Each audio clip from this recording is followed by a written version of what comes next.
మంచిది ప్రియులారా, మరి ఈ సమయంలో పరిశుద్ధ దైవ గ్రంథమైన బైబిల్లో నుండి రాత్రి మనం మాట్లాడుకున్నటువంటి మాటలకు కొనసాగింపుగా మరిన్ని సంగతులను మనం ఈ రాత్రి మాట్లాడుకోబోతున్నాము. రాత్రి మనం మాట్లాడుకున్నటువంటి సంగతులు మాకు గుర్తున్నాయా? మరోసారి జ్ఞాపకం చేయమంటారా?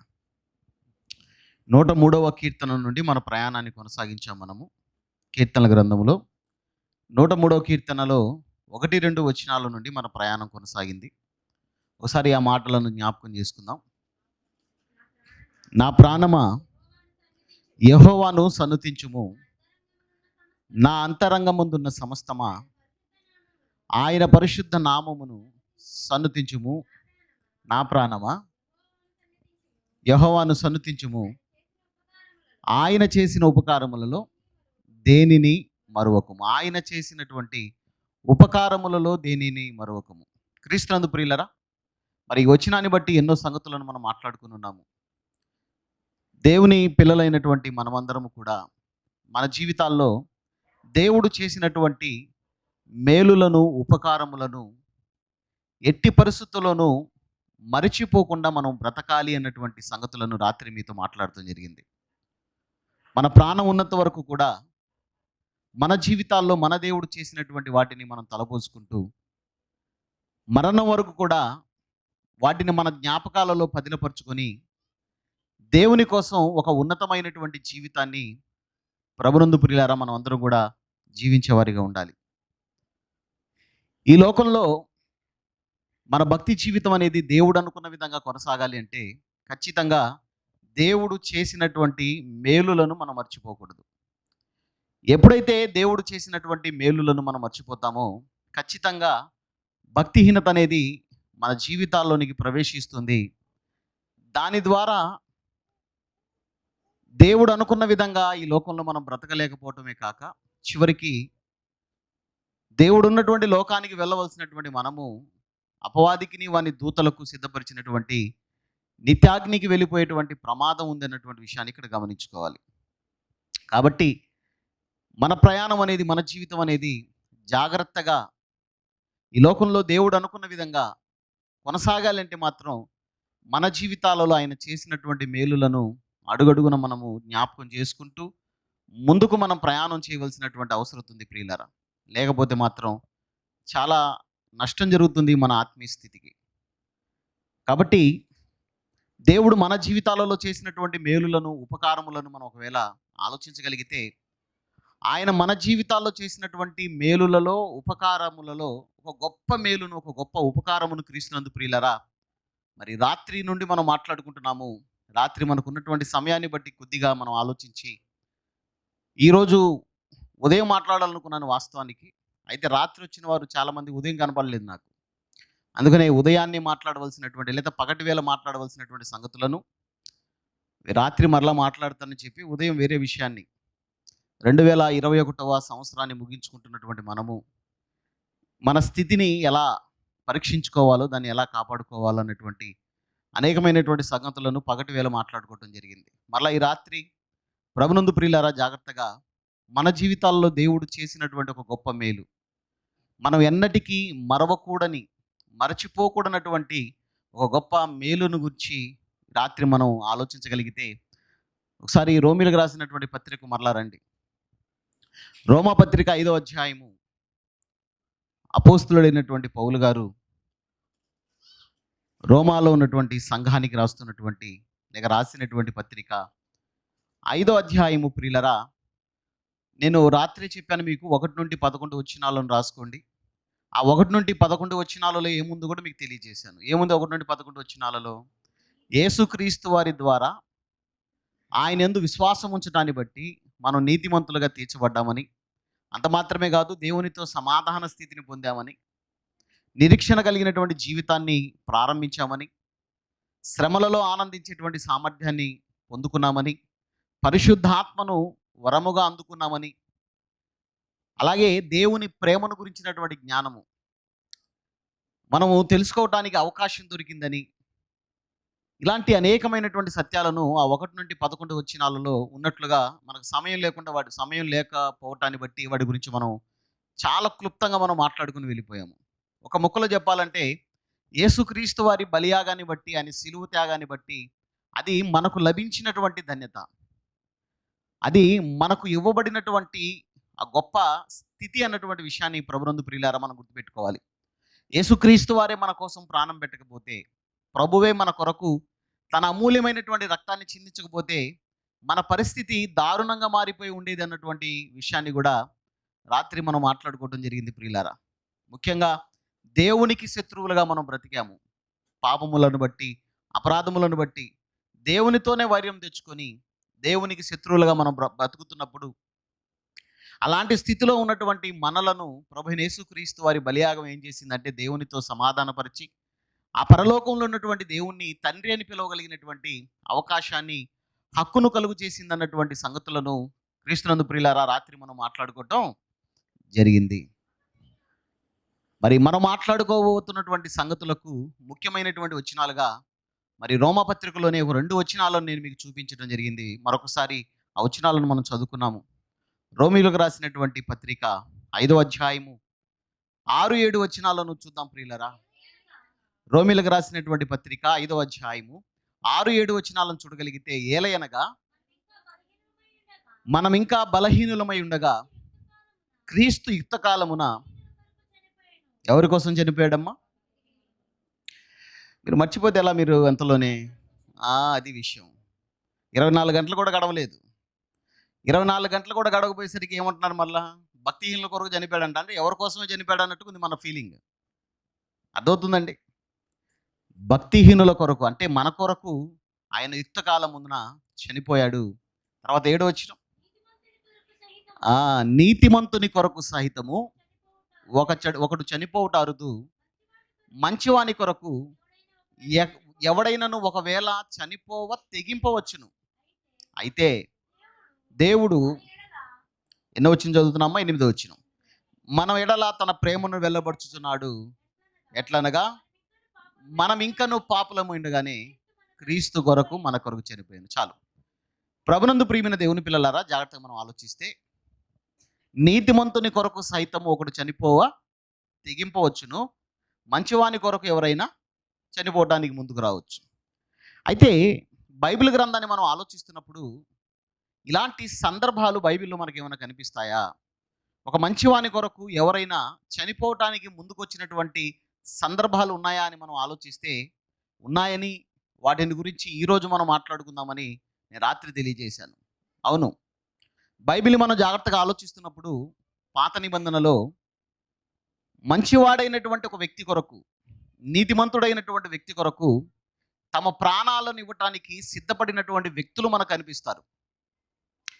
కాబట్టి ఒకసారి జాగ్రత్తగా మనము పాత నిబంధన గ్రంథంలోనికి ప్రవేశించి ఆ మంచివాడు, ఆ మంచి వ్యక్తి ఎవరో, అతని కోసం ప్రాణాలు ఇవ్వటానికి సిద్ధపడిన వారు ఎవరో మనం ఆలోచించగలిగినట్లయితే, సమూయేలు 2వ గ్రంథము దయచేసి చూడండి.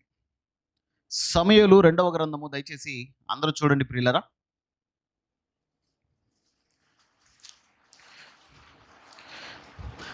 మీకు సందర్భం అర్థం కావాలి అంటే ఎవరైనా నోట్స్ రాసుకుంటుంటే 13వ అధ్యాయం నుండి రాసుకోండి. సమూయేలు 2వ గ్రంథములో 13వ అధ్యాయం నుండి 15వ అధ్యాయం వరకు మీరు సందర్భం మీకు అర్థం కావాలంటే 13, 14, 15 ఈ 3 అధ్యాయాలు మీరు చదివితే విషయం చక్కగా అర్థమవుతుంది. కానీ 3 అధ్యాయాలను చదివి వివరించుకునేటువంటి సమయం మనకు ఉండదు కనుక జాగ్రత్తగా నేను 2 వచనాలను చూపించి సందర్భాన్ని నేను మీకు వివరిస్తాను. దయచేసి చూద్దాము. సమూయేలు 2వ గ్రంథము 15వ అధ్యాయము. సమూయేలు 2వ గ్రంథము 15వ అధ్యాయము 19, 20, 21 వచనం తీశారా? సమూయేలు 2వ గ్రంథము 15వ అధ్యాయము 19 నుండి 21 వరకు చూద్దాం. రాజు గిత్తీయుడగు ఇత్తయిని కనుగొని, నీవు నివాస స్థలమును కోరు పరదేశివై ఉన్నావు, నీవెందుకు మాతో కూడా వచ్చుచున్నావు?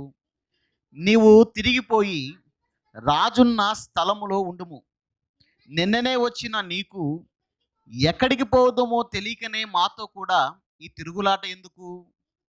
నీవు తిరిగి నీ సహోదరులను తోడుకొని పొమ్ము, కృపా సత్యములు నీకు తోడుగా ఉండునుగా కానీ చెప్పెను.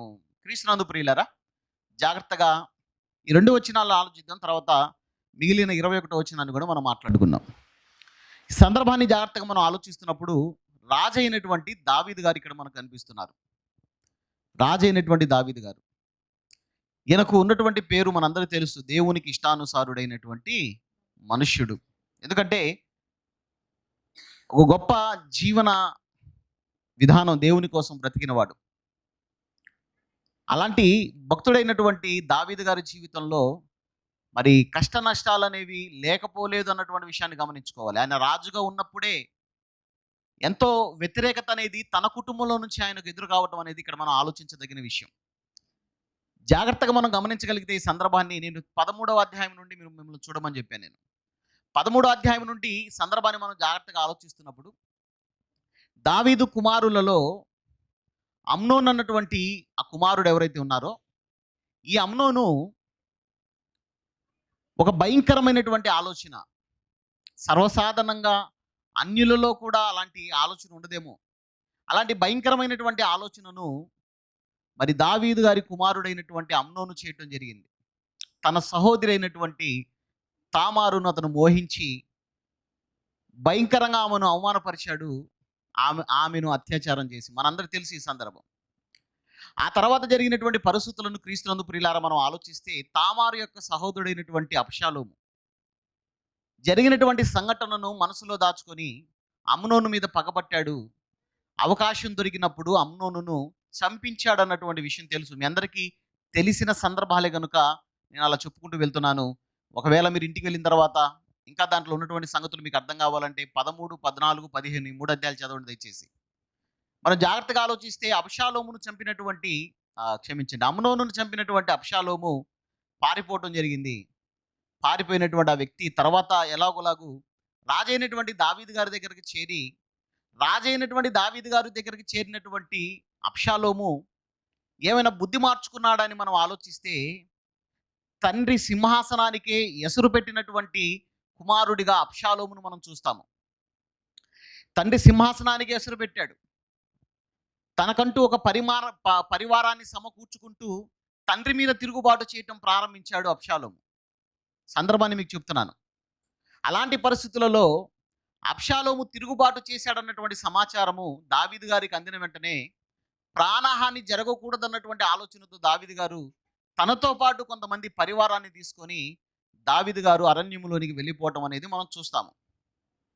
అంటే రాజైనటువంటి దావీదు గారు సింహాసనాన్ని విడిచిపెట్టి వెళ్ళిపోయేటువంటి పరిస్థితి ఏర్పడింది తన కుమారుడైనటువంటి అబ్షాలోమును బట్టి. అంటే ఎక్కడికి వెళ్ళాలో సరైనటువంటి ఆలోచన లేకుండానే అప్పటికప్పుడు వచ్చినటువంటి ప్రమాదాన్ని మరి దృష్టిలో పెట్టుకొని దావీదు గారు తనతో పాటు కొంతమంది పరివారాన్ని తీసుకొని వెళ్ళిపోతున్నటువంటి సందర్భంలో ఒక వ్యక్తి దావీదు గారిని కలుసుకున్నాడు. అతను గిత్తీయుడైనటువంటి ఇత్తయి. ఇప్పుడు ఈ వ్యక్తి అంటున్నాడు దావీదు గారితో పాటు, నేను వస్తాను మీతో పాటు అని మాట్లాడుతున్నప్పుడు దావీదు గారు అంటున్నారు, నువ్వు పరదేశివి, ఎక్కడికి వెళ్ళాలో తెలియనటువంటి పరిస్థితిలో ఉన్నటువంటి మాతో పాటు నీకెందుకు ఈ బాధ, నువ్వు నీ వారిని తీసుకుని వెళ్ళిపో, కృపాక్షేమములు నీకు తోడుగా ఉంటాయని దావీదు గారు మాట్లాడుతున్నా ఇత్తయి ఏమంటున్నాడు ఇప్పుడు చూద్దామండి. 21 వచనం 15వ అధ్యాయము సమూయేలు 2వ గ్రంథం 15వ అధ్యాయం 21 వచనం. ఇత్తయి, నేను చచ్చినను బ్రతికినను యెహోవా జీవము తోడు, నా ఏలిన వాడవును రాజువునగు నీ జీవము తోడు, ఏ స్థలమందు నా ఏలిన వాడును రాజువగు నీవు ఉందువో ఆ స్థలమందే నీ దాసునైన నేనును ఉందునని రాజుతో మనవి చేయగా. క్రీస్తునందు ప్రియులారా, ఎవరమ్మా ఈ వ్యక్తి? ఇత్తయి. ఈ పేరు గుర్తుండడానికి ఒక చిన్న ట్రిక్ మీకు. అదేమిటంటే, క్రొత్త నిబంధనలో మొదటి పుస్తకం ఏంటో చెప్పండి? మత్తయి. ఇతను ఇత్తయి. అర్థమవుతుందండి? ఇత్తయి ఏమంటున్నాడంటే, దావీదు గారు వెళ్ళిపోమని చెప్పేసి అంటున్నా, ఇత్తయి అంటున్నాడు, నేను బ్రతికినను చనిపోయినను నీతోనే ఉంటాను రాజా అంటున్నాడు. అంటే క్రీస్తునందు ప్రియులారా, జాగ్రత్తగా మనం ఆలోచించగలిగితే, అంటే దేవుడు రాయించినటువంటి మాటలను జాగ్రత్తగా మనం మనసులో పెడితే, రోమపత్రికలు మనం చదువుకున్నాము, మంచివాని కొరకు సైతం ఒకవేళ ఎవడైనా చనిపోవడానికి ముందుకు వచ్చేటువంటి అవకాశం ఉందని ఆయన చెప్పిన మాట అనేది ఎంత వాస్తవమో ఈ సందర్భాన్ని మనం చదువుతున్నప్పుడు మనకు అర్థం కావాలి.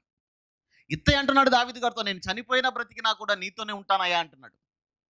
అంటే క్రీస్తునందు ప్రియులారా, ఎందుకంటే దావీదు గారు ఒక మంచి రాజు, ఒక మంచి పరిపాలన అందించిన వాడు. దేవుని కోసం గొప్పగా తన ప్రజలైన వారిని నడిపించినటువంటి వ్యక్తి దావీదు గారు. అలాంటి వ్యక్తితో ఉంటే తమకు మంచి జరుగుతుందన్నటువంటి ఆలోచన కలిగి ఉన్నటువంటి అనేక మందిలో ఇత్తయి ఒకడు. ఇప్పుడు ఇత్తయిని వెళ్ళిపోమని దావీదు గారు అంటున్నా కూడా ఇత్తయి అంటున్నాడు, నేను చనిపోయినను బ్రతికినను నీతోనే నేను ఉంటాను. అంటే నీకోసం నేను ప్రాణాలు ఇవ్వడానికి కూడా సిద్ధంగా ఉన్నానయ్యా, నన్ను వెళ్ళిపోమంటావేంటి అన్నట్టుగా ఇక్కడ ఇత్తయి మాట్లాడుతున్నాడు. అంటే క్రీస్తునందు ప్రియులారా, ఒక మంచి వ్యక్తి కోసం చనిపోవడానికి ముందుకొచ్చేటువంటి అవకాశాలు ఉంటాయా ఎవరైనా అంటే, ఇది ఇక్కడ ఇత్తయి అయినటువంటి వ్యక్తి కనిపిస్తున్నారు దావీదు గారి విషయంలో. ఒక ఇత్తయి మాత్రమే కాదు, ఈ సమయంలో 2వ గ్రంథాన్ని మనం ఆలోచిస్తున్నప్పుడు మరి 3 వ్యక్తులు మనకు కనిపిస్తుంటారు. దావీదు గారి కోసం ప్రాణాలకు తెగించి నడిచే వారిలో మరో 3 వ్యక్తులు మనకు కనిపిస్తుంటారు ఇదే సమయంలో 2వ గ్రంథంలో. ఒకసారి చూద్దాం వాళ్ళను కూడా.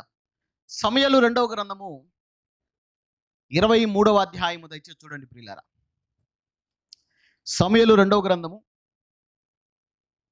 23వ అధ్యాయము 8వ వచనము నుండి 11వ వచనం వరకు ఉన్నటువంటి మాటలను మనం చూడగలిగితే, సమూయేలు 2వ గ్రంథము 23వ అధ్యాయము 8 నుండి 11 వచనాలు. దావీదు అనుచరులలో బలాఢ్యులు ఎవరనగా యోషే, ఆ బెషేతును ముఖ్యుడగు తన్మోనీయుడు. అతడు ఒక యుద్ధములో 800 మందిని హతము చేసెను.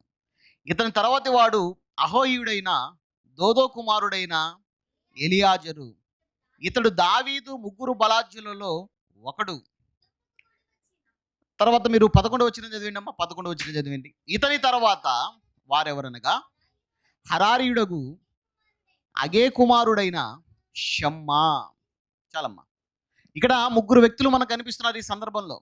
ఎవరి 3 వ్యక్తులు? దావీదు గారికి ఉన్నటువంటి అనుచరులలో, దావీదు గారికి ఉన్నటువంటి ఆ సైన్యములో, ఆయన అనుచరులలో 3 ప్రధానంగా 3 వ్యక్తులు కనిపిస్తున్నారు. ఆ 3 వ్యక్తులు ఎవరంటే, ఒకరు యోషే, రెండవ వారు ఎలియాజరు, 3వ వ్యక్తి షమ్మా.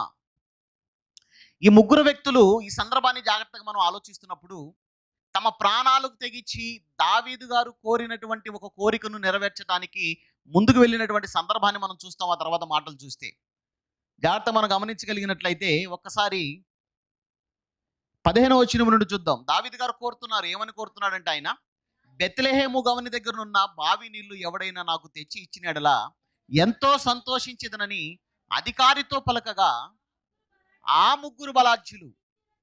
అమ్మ, ఎవరు ఆ 3 బలాఢ్యులు? ఎవరు 3 బలాఢ్యులు? యోషే, ఎలియాజరు, షమ్మా.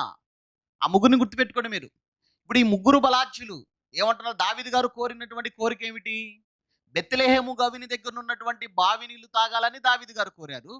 ఎప్పుడైతే బావి నీళ్లు తాగాలని దావీదు గారు కోరారో, ఇప్పుడు ఈ 3 ఏం చేస్తున్నారంటే, చదవండి అమ్మా, 16వ వచనం. ఆ 3 బలాఢ్యులు ఫిలిష్తుల దండు కావలి వారిని ఓడించి దారి చేసుకొని పోయి బెత్లెహేము గవిని దగ్గర ఉన్న బావి నీళ్లు చేది దావీదు నొద్దకు తీసుకొని వచ్చిరి. అయితే దావీదు గారు ఆ నీళ్లు తాగటానికి మాత్రం ఇష్టపడలేదు. యెహోవా సన్నిధిని వాటిని పారబోసాడని అక్కడ మనం చూస్తాము. 17వ వచనం చూస్తే దాని కారణాన్ని కూడా ఆయన మాట్లాడుతున్నాడు. ప్రాణమునకు తెగించిపోయి తెచ్చిన వారి చేతి నీళ్లు త్రాగుదునా అని చెప్పి త్రాగునొల్లకుండెను.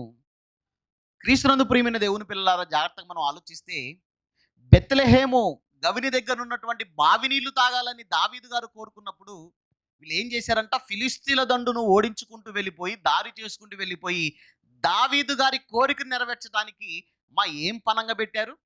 తమ ప్రాణాలను పనంగా పెట్టారు. దావీదు అంటున్నారు, ప్రాణాలకు తెగించి వారు తీసుకొచ్చినటువంటి నీళ్లు నేను త్రాగలేను అని యెహోవా సన్నిధిని వాటిని పారబోసెను. క్రీస్తునందు ప్రియులారా, జాగ్రత్తగా మనం ఆలోచించగలిగితే మంచివాని కొరకు సైతం ఒకడు చనిపోవటానికి ముందుకు వచ్చేటువంటి అవకాశం ఉందా అంటే, ఇదిగోండి దావీదు గారి సందర్భంలో 2 వ్యక్తులు మనకు కనిపిస్తున్నారు. 2 వ్యక్తులు మనకు కనిపిస్తున్నారు. ఒకరు గిత్తీయుడైనటువంటి ఇత్తయి అయితే, మరి 3 యోషే, ఎలియాజరు, షమ్మా అన్నటువంటి దావీదు గారి అనుచరులో ఉన్నటువంటి బలాఢ్యులు అన్నటువంటి విషయాన్ని మనం గమనించుకోవాలి.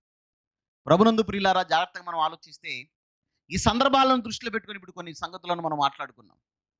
అంటే సమాజంలో మంచివారి కోసం ప్రాణాలు ఇవ్వటానికి ముందుకొచ్చేటువంటి పరిస్థితులు అప్పుడప్పుడు మనం చూస్తుంటాం. సమాజంలో కూడా ప్రస్తుతం ఉన్నటువంటి సమాజాన్ని మనం ఆలోచిస్తున్నా ఈ వ్యక్తి తమ జీవితాల్లో ఏవో కొన్ని మేలులు చేశాడన్నటువంటి విషయాన్ని నమ్మిన వారు ఏం చేస్తారంటే వారి కోసం ప్రాణాలు ఇవ్వడానికి కూడా సిద్ధపడేటువంటి పరిస్థితిని మనం గమనిస్తుంటాం సమాజంలో. ఉదాహరణకు మీకు అర్థం కావడానికి ఈ సందర్భాన్ని మీ ముందుకు తీసుకొస్తున్నాను. దయచేసి అర్థం చేసుకోవడానికి ప్రయత్నం చేయండి. ఏమిటి ఆ సందర్భం అంటే, మన రాష్ట్రాన్ని పరిపాలిస్తూ ముఖ్యమంత్రిగా ఉంటూ ఒక ఆయన చనిపోయాడు. ఎవరైనా ఆయన చనిపోయాడు. ఆయన చనిపోయిన తర్వాత ఆయనతో పాటు ఆయన మరణ వార్తను తట్టుకోలేక వందల మంది చనిపోయారు, మనందరికీ తెలుసు. అక్కడ వరకు ఎందుకంటే నిన్న మొన్న సుమారు ఒక 2 సంవత్సరాల క్రితం అనుకుంటాను, 2-3 సంవత్సరాల క్రితం తమిళనాడుకు ప్రధానమంత్రిగా చేసి చనిపోయినటువంటి వ్యక్తి కరుణానిధి. ఆ వ్యక్తి చనిపోయిన తర్వాత కూడా ఆ బాధను జీర్ణించుకోలేక 43 మంది చనిపోయారు సుమారుగా.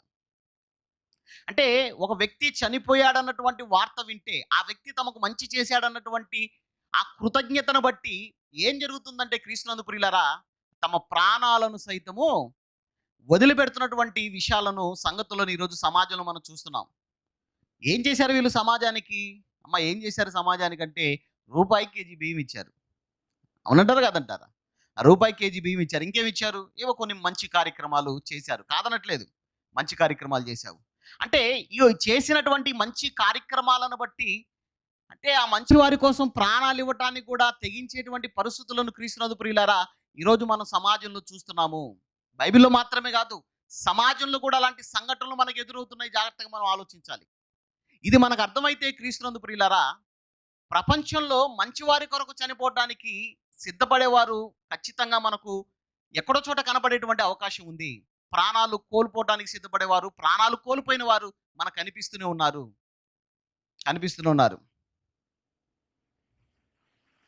అయితే అయితే ప్రపంచ చరిత్రలో జాగ్రత్తగా ఆలోచించాలి.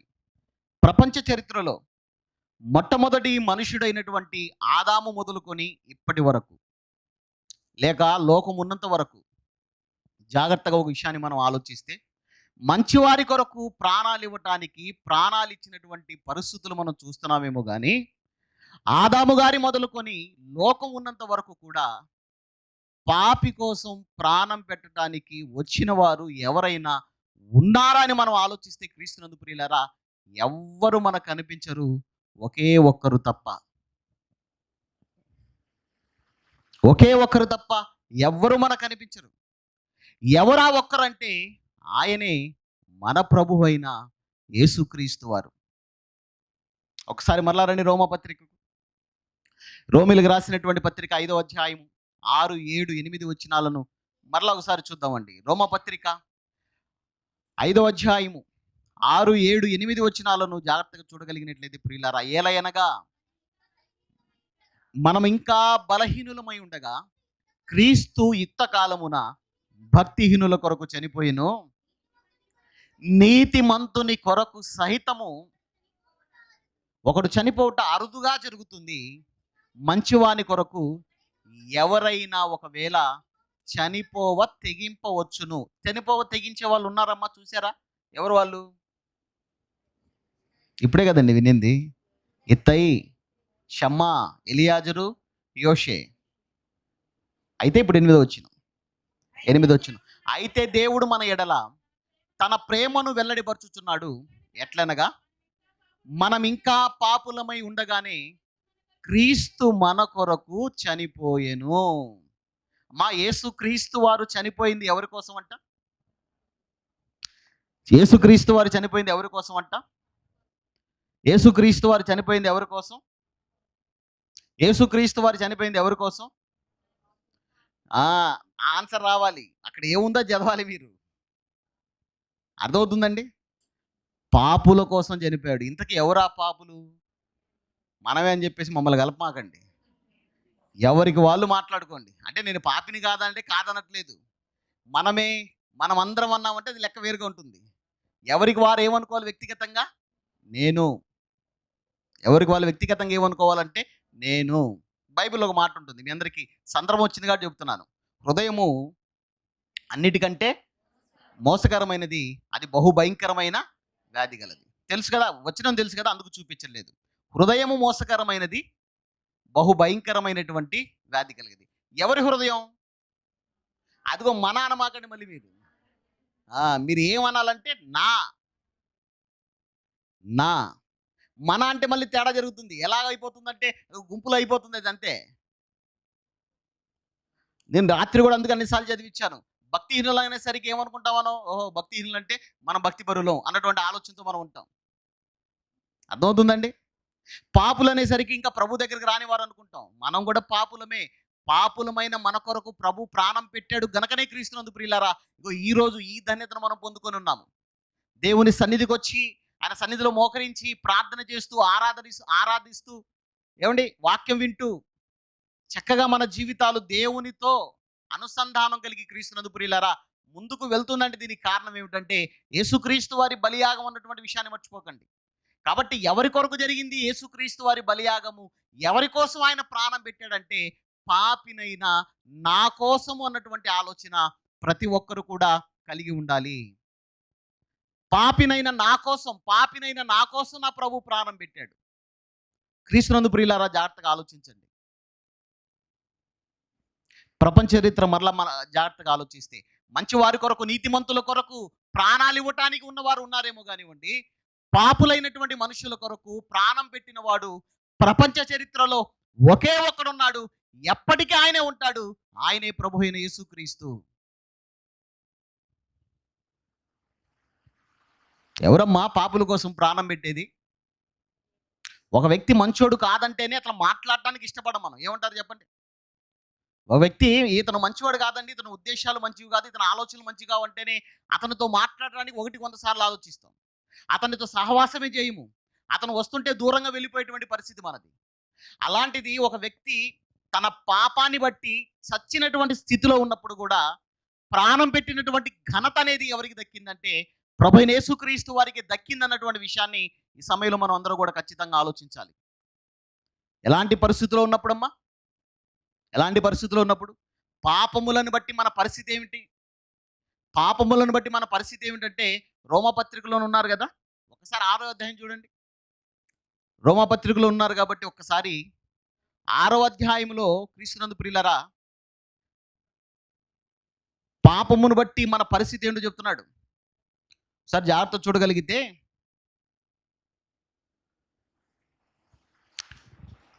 చాలాసార్లు మనం చదువుకున్నాం.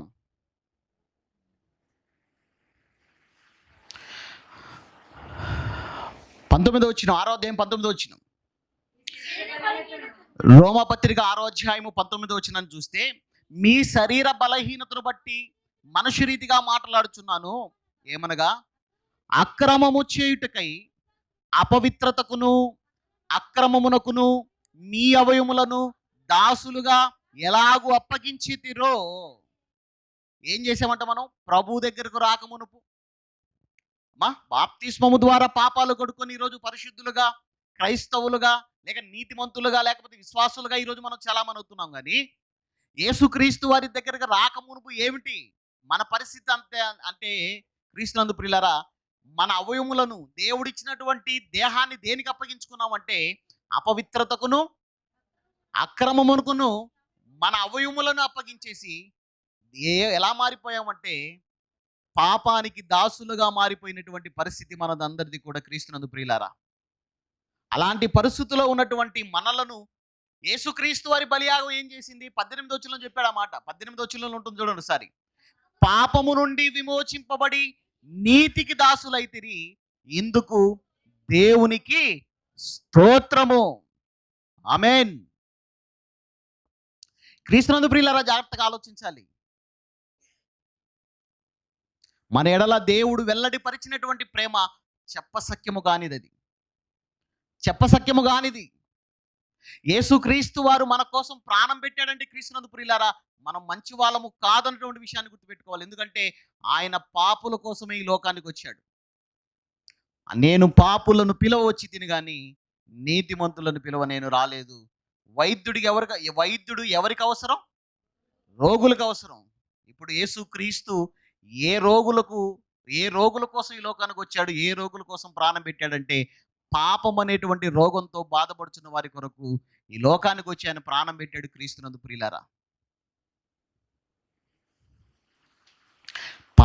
పాపాన్ని బట్టి మన స్థితి ఏమిటంటే అపవిత్రతకును అక్రమానికి మన అవయవాలను ఏం చేసామంట, అప్పగించేసాం. అప్పగించడానికి మనదమ్మా అది? అమ్మా, దేవుడిచ్చినటువంటి దేహము పాపానికి అపవిత్రతకు అప్పగించేసామంటే అది దాని మీద మనకేమైనా హక్కు ఉందా? ఏ హక్కు లేదు. కానీ ఏమంటామంటే నా శరీరం నా ఇష్టం, నాకు ఇష్టం వచ్చినట్టుగా నేను ప్రవర్తిస్తానన్నటువంటి మాటలు మనం మాట్లాడుతుంటాం. క్రీస్తునందు ప్రియులారా, మన ఇష్టం ఏమీ లేదు, మన ఇష్టం ఏమీ లేదు. మనమందరము కూడా దేవుని ద్వారా దయచేయబడినటువంటి దేహాలను కలిగి ఉన్నామన్నటువంటి విషయాన్ని ఈ రాత్రి మనం గమనించుకోవాలి. అలాంటి దేహాల ద్వారా మనం చేసినటువంటి అతిక్రమం ఏమిటంటే పరలోకంలో ఉన్నటువంటి దేవునికి వ్యతిరేకంగా పాపాన్ని చేశాము. ఇక్కడ పాపం అనేసరికి వ్యభిచారము, నరహత్యలు, దొంగతనాలు ఇవన్నీ కూడా పాపాలే.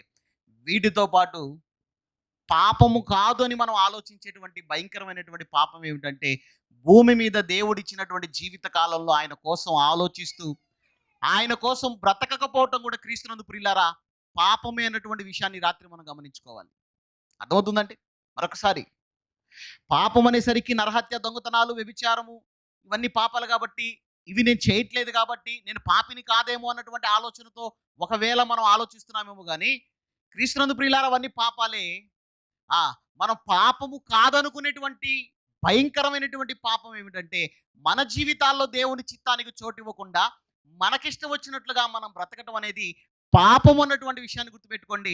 ఆ పాపానికి వచ్చేటువంటి జీతం ఏమిటి? అక్కడే అన్నాడు, ఏలైనగా పాపం వలన వచ్చు జీతము మరణము. ప్రపంచంలో రెండిటికే జీతాలు ఉన్నాయి. ప్రపంచంలో రెండిటికే జీతాలు ఉన్నాయి. ఒకటి పనికి జీతం అయితే రెండోది పాపానికి జీతం. పాపానికి జీతాన్ని పుచ్చుకుంటున్న వాళ్ళం మనమందరము కూడా. పాపానికి జీతాన్ని పుచ్చుకుంటూ దేవునికి వ్యతిరేకమైనటువంటి జీవితాలు కలిగి జీవిస్తూ క్రీస్తునందు ప్రియులారా ఏ స్థితిలో మనం ఉన్నామంటే చచ్చిన స్థితిలో మనం ఉన్నాము. ఎఫెసీయులకు రాసినటువంటి పత్రిక 2వ అధ్యాయము 1వ వచనాన్ని చూడండి ఒకసారి. ఎఫెసీయులకు రాసినటువంటి పత్రిక 2వ అధ్యాయము 1వ వచనం. ప్రియులారా, మీ అపరాధముల చేతను పాపముల చేతను చచ్చిన వారై ఉండగా, అమ్మా, అపరాధముల చేత పాపముల చేత చచ్చిన వారై ఉండగా.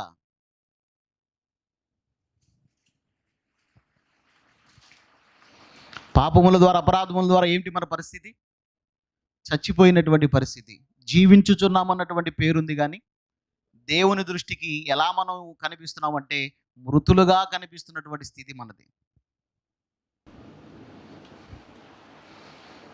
అప్పుడప్పుడు మనం ప్రయాణం చేస్తున్నప్పుడు రోడ్డుకు ఇరువైపులు అప్పుడప్పుడు చచ్చిపోయినటువంటి మరి జంతువుల మృతదేహాలు మనకు కనిపిస్తుంటాయి. ఇట్లా కుక్కలు చనిపోయి, గేదెలు చనిపోయి ప్రమాదంలో వాటి మృతదేహాలు కనిపిస్తుంటాయి. ఆ స్థలం వచ్చేసరికి ముక్కు మూసుకొని వెళ్ళిపోతాం అవునంటారు కదంటారా? లేకపోతే గట్టిగా ఊపిరి బిగబట్టి ఆ స్థలం దాటే వరకు వెళ్ళిపోతాం. ఎందుకు? అది భయంకరమైనటువంటి వాసన. అది భయంకరమైనటువంటి వాసన. ముక్కు మూసుకునేటువంటి అవకాశం లేదనుకోండి, చనిపోయినటువంటి ఆ జంతువుల ఆ మృతదేహాల మధ్య అయినా సరే వెళ్ళిపోవడానికి అవకాశం ఉందేమో కానీ జాగ్రత్తగా మనం ఆలోచిస్తే ఒక వ్యక్తి చనిపోయిన తర్వాత, అంటే భౌతికంగా ఒక వ్యక్తి చనిపోయిన తర్వాత చనిపోయినటువంటి ఒక వ్యక్తి దేహం అనేది రోజులు గడిస్తే కొద్దీ ఆ బాడీ ఏమైపోతుంటుందంటే పాడైపోవటం ప్రారంభమవుతుంది. అలా పాడైపోతున్నటువంటి ఆ శరీరం నుండి, అంటే శవమైనటువంటి ఆ శరీరం నుండి వచ్చేటువంటి వాసన అస్సలు భరించలేము. రోడ్డు పక్కన కుక్క చనిపోయినా కూడా ముక్కు మూసుకుని వెళ్ళిపోయేటువంటి అవకాశం ఉందేమో కానీ, గేదె చనిపోయినా ముక్కు మూసుకుని వెళ్ళిపోయే అవకాశం ఉందేమో కానీ, ఒక వ్యక్తి చనిపోయి ఆ వ్యక్తి శరీరంలో నుండి వస్తున్నటువంటి భయంకరమైనటువంటి వాసనను అస్సలు భరించలేమండి. చాలా భయంకరంగా ఉంటుంది, చాలా భయంకరంగా ఉంటుంది. పాపముల ద్వారా, అపరాధముల ద్వారా మన స్థితి కూడా ఎలాగుందంటే యేసుక్రీస్తు వారు ప్రాణం పెట్టే వరకు అలాగే ఉంది మన పరిస్థితి. గుర్తుపెట్టుకోండి, అలాగే ఉంది మన పరిస్థితి. నిజంగా మనం రక్షింపబడ్డామంటే క్రీస్తునందు ప్రియులారా, యేసుక్రీస్తు వారి రక్తంలో కడగబడి ఈరోజు ఈ గొప్ప ధన్యకరమైనటువంటి స్థితిలో మనం ఉన్నామంటే దీని విలువ మనకు అర్థం కావాలి. ఆయన బలియాగం అనేది మన జీవితాలలో ఎప్పటికీ మర్చిపోకుండా మన హృదయాలలో పదిలపరుచుకొని మనం బ్రతకాలి. యేసుక్రీస్తు వారి బలియాగం అనేది మనకు బలంగా మారాలి. గుర్తుపెట్టుకోండి, యేసుక్రీస్తు వారి బలియాగం అనేది మనకు బలంగా మారాలంటే ఆయన చేసినటువంటి ఆ త్యాగం అనేది ఎన్నటికీ మరవకుండా మన జ్ఞాపకాలలో పదిలపరుచుకుంటూ మనం బ్రతకాలి క్రీస్తునందు నా ప్రియ సహోదరి సహోదరులారా. కానీ మనం ఏం చేస్తాం మనం అంటే క్రైస్తవ సహోదరి సహోదరులు కొంతమంది ఏం చేస్తారు, యేసుక్రీస్తు వారి బలియాగం అనేది ఎప్పుడు జ్ఞాపకం వస్తుందంటే వీళ్ళకు ఎప్పుడు జ్ఞాపకం వస్తుందంటే ప్రభు బల కార్యక్రమం జరుగుతున్నప్పుడు, ఆ రొట్టె ద్రాక్షరసం ఇస్తున్నప్పుడు ఆ కొద్దిసేపు మాత్రమే యేసుక్రీస్తు వారి బలియాగాన్ని గురించి ఆలోచించి అప్పుడు ఏం చేస్తారంటే కొంతమంది కొంతమంది ఏం చేస్తారంటే కన్నీళ్లు రాకపోయినా గట్టిగా పిండి 4 బొట్లు రాలుస్తారు. నిజం, కన్నీటి ప్రార్థన అన్నాం అనుకోండి, కన్నీరు రాకపోయినా రప్పించడానికి ప్రయత్నం చేస్తాం. కానీ క్రీస్తునందు ప్రియులారా, దేవునికి సంబంధించి ఆధ్యాత్మికమైనటువంటి విషయాలలో ఆత్మచింతన కలిగి మనకు తెలియకుండానే రావాలి కళ్ళల్లో నీళ్లు. మనం అనుకుంటే రావటం కాదు, మనకు తెలియకుండానే కళ్ళల్లో నీళ్లు రాలాలి క్రీస్తునందు ప్రియులారా. యేసుక్రీస్తు వారి బలియాగం ఎప్పుడు గుర్తుంటుందమ్మా మనకు? ఎప్పుడు గుర్తుంటుంది? ప్రభు బల తీసుకున్నప్పుడు మాత్రమే గుర్తుంటుంది మనకంటే క్రైస్తవ సహోదరి సహోదరులకు. నేను అడుగుతున్నాను, ప్రతిరోజు యేసుక్రీస్తు వారి బలియాగాన్ని జ్ఞాపకం ఉంచుకొని నా కోసం నా ప్రభు ప్రాణం పెట్టాడు, ఆయన ప్రాణం పెట్టడాన్ని బట్టే, తన పవిత్రమైనటువంటి రక్తాన్ని ఆయన చిందించడాన్ని బట్టే ఇదిగో ఈరోజు ఈ స్థితి నేను కలిగి ఉన్నాను, ఇంత ధన్యకరమైనటువంటి పరిస్థితులు నేను ఉన్నాను, నరకానికి తప్పింపబడి పరలోకానికి వెళ్ళేటువంటి అవకాశాన్ని నేను పొందుకున్నాను అన్నటువంటి ఆలోచన ప్రతిరోజు కలిగి జీవించేవారు ఎంతమంది ఉన్నారు ఒకసారి గమనించండి. ఉదయం కూడా చెప్పాను మీకు, పగటి వేళ మీరు ఎవరికో చెప్పాల్సిన అవసరం లేదు, మీ గురించి మీరే ఆలోచించుకోండి. ఒకసారి మిమ్మల్ని మీరు ఒకసారి పరిశీలించుకోండి, మిమ్మల్ని మీరు ఒకసారి ప్రశ్నించుకోండి. యేసుక్రీస్తు వారి బలియాగాన్ని హృదయంలో పదిలపరుచుకొని ప్రతిదినము బ్రతికేటువంటి పరిస్థితి నా జీవితంలో ఉందా? లేక రొట్టెను ద్రాక్షరసాన్ని చూసినప్పుడు మాత్రమే ఏదో 4 కన్నీటి బొట్లు కార్చి తర్వాత యేసుక్రీస్తు వారి బలియాగంతో నాకు పనే లేదన్నట్టుగా మనం జీవిస్తున్నామా క్రీస్తునందు ప్రియులారా? ఒకసారి గమనించండి, ఎలాగుంది మన పరిస్థితి. మన కోసం యేసుక్రీస్తు వారు ప్రాణం పెట్టాడంటే క్రీస్తునందు ప్రియమైన దేవుని పిల్లలారా, మనము ఆయనను మాదిరిగా తీసుకొని ఈ లోకంలో బ్రతకాలని మన కోసం ప్రాణం పెట్టాడు ఆయన. మరి ఏది ఆ మాదిరి? మనకు మాదిరి నేర్పించడానికే ప్రతి వారం ప్రభు బల్ల కార్యక్రమం అనేది సంఘంలో ఇవ్వబడుతుంది. ఇస్తున్నా కూడా ఏది మాదిరి? యేసుక్రీస్తు వారి జీవితాన్ని ఆదర్శంగా తీసుకొని ఆయన చూపించినటువంటి అడుగుజాడల్లో నడవాలన్నటువంటి ఆలోచన చేసే వాళ్ళు ఎంతమంది? పేతురు గారు సంఘానికి ఏం చెప్పారో తెలుసుగా మనకు? చూద్దాం ఒకసారి. సంఘానికి పేతురు గారు చెప్పినటువంటి మాట, మొదటి పత్రిక, పేతురు గారు రాసినటువంటి మొదటి పత్రిక ఒకసారి దయచేసి చూడండి ప్రియులారా. 2వ అధ్యాయము, పేతురు గారు రాసినటువంటి మొదటి పత్రిక 2వ అధ్యాయము 21వ వచనాన్ని ఒకసారి చూడండి. 21వ వచనం, పేతురు గారు రాసినటువంటి మొదటి పత్రిక 2వ అధ్యాయం 21వ వచనం. క్రీస్తు కూడా మీ కొరకు బాధపడి మీరు తన అడుగుజాడల యందు నడుచుకొనవలెనని మీకు మాదిరి ఉంచిపోయాను. ఏం మాదిరి ఉంచాడమ్మా? తన జీవితాన్ని మనకు మాదిరిగా ఉంచిపోయాడు. మరి యేసుక్రీస్తు వారి బలియాగాన్ని బట్టి క్రీస్తునందు ప్రియులారా, ఒకవేళ ఆ బలియాగాన్ని మర్చిపోయినా ప్రతి వారం అయితే ప్రతి నెల ఇచ్చేటువంటి ఆ ప్రభు బలను బట్టి అయినా సరే, నేను క్రీస్తు రక్తంలో కడగబడి దేవుని కుమారునిగా దేవుని కుమార్తెగా మార్చబడ్డాను, నేను దానికి తగినటువంటి జీవితం నేను చూపించాలన్నటువంటి ఆలోచన ఎంతమంది కలిగి ఉన్నారండి? మాదిరికరమైన జీవితంతో మంచి సాక్ష్యము కలిగి ప్రభును పోలి బ్రతకాలన్నటువంటి ఆలోచన, ఆయన అడుగుజాడల్లో నడవాలన్నటువంటి ఆలోచన క్రీస్తునందు ప్రియులారా ఎంతమంది కలిగి ఉన్నారు? యేసుక్రీస్తు వారి బలియాగాన్ని బలంగా చేసుకొని ఈ లోకంలో భక్తిలో బలవంతులుగా ఎంతమంది ఉన్నారు క్రీస్తునందు ప్రియమైన దేవుని పిల్లలారా? మన పరిస్థితి ఎలా మారిపోయిందంటే, దేవుని కోసం బ్రతకండి అని బ్రతిమడాడవలసినటువంటి పరిస్థితులు ఎదురవుతున్నాయి. బాప్తిస్మము తీసుకొని సంవత్సరాలు గడుస్తున్నా కూడా క్రీస్తునందు ప్రియులారా, బాప్తిస్మము తీసుకొని రోజులు గడిచిపోతున్నా కూడా దానికి తగినటువంటి జీవితం మాత్రం లేదు. వయసు పెరుగుతుంది కానీ భక్తి అయితే పెరిగేటువంటి పరిస్థితి ఏమీ కనిపించట్లేదు. బాప్తిస్మం తీసుకున్న తర్వాత వయసు పెరుగుతుంది కానీ భక్తి పెరిగేటువంటి పరిస్థితి కనపడట్లేదు. ఎంత బాధ కలిగించే విషయం ఒకసారి మీరు మనసు పెట్టి ఆలోచించాలి. అందుకోసమా యేసుక్రీస్తు వారు పరలోకములో తండ్రితో కూడా సమానముగా అది విడిచిపెట్టకూడని భాగ్యమని ఎంచుకొనక మన కొరకు నరునిగా, శరీరధారిగా, రిక్తునిగా, దాసునిగా ఈ లోకానికి వచ్చి యేసుక్రీస్తు వారు ప్రాణం పెట్టింది ఒకసారి ఆలోచించండి.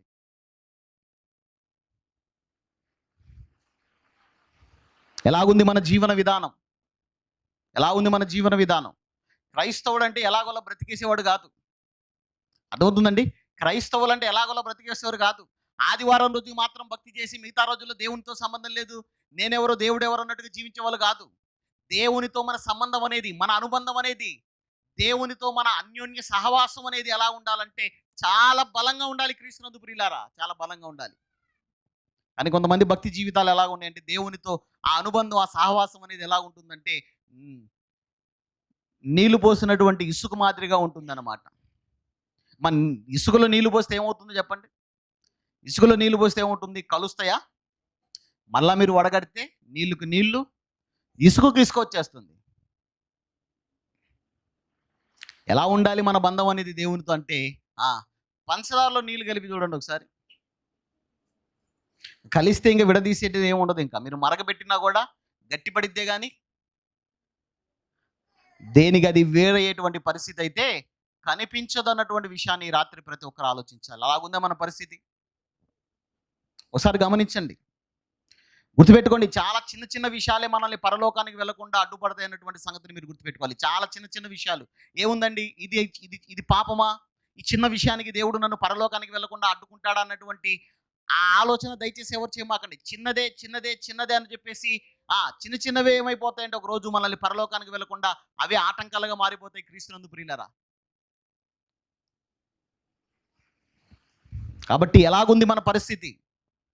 మన ఆధ్యాత్మికమైనటువంటి స్థితిని గురించి ప్రతిరోజు కూడా వాక్యపు వెలుగులలో సరిచూచుకుంటూ సరి చేసుకుంటూ మనం బ్రతకాలి. సరి చూసుకోవాలి, సరి చేసుకోవాలి, సరి చూసుకోవాలి, సరి చేసుకోవాలి. దేవుడు ఆకాశమందు ఉన్నాడు, మనం ఎక్కడున్నాం? ఆయన పాదాల దగ్గర ఉన్నాము.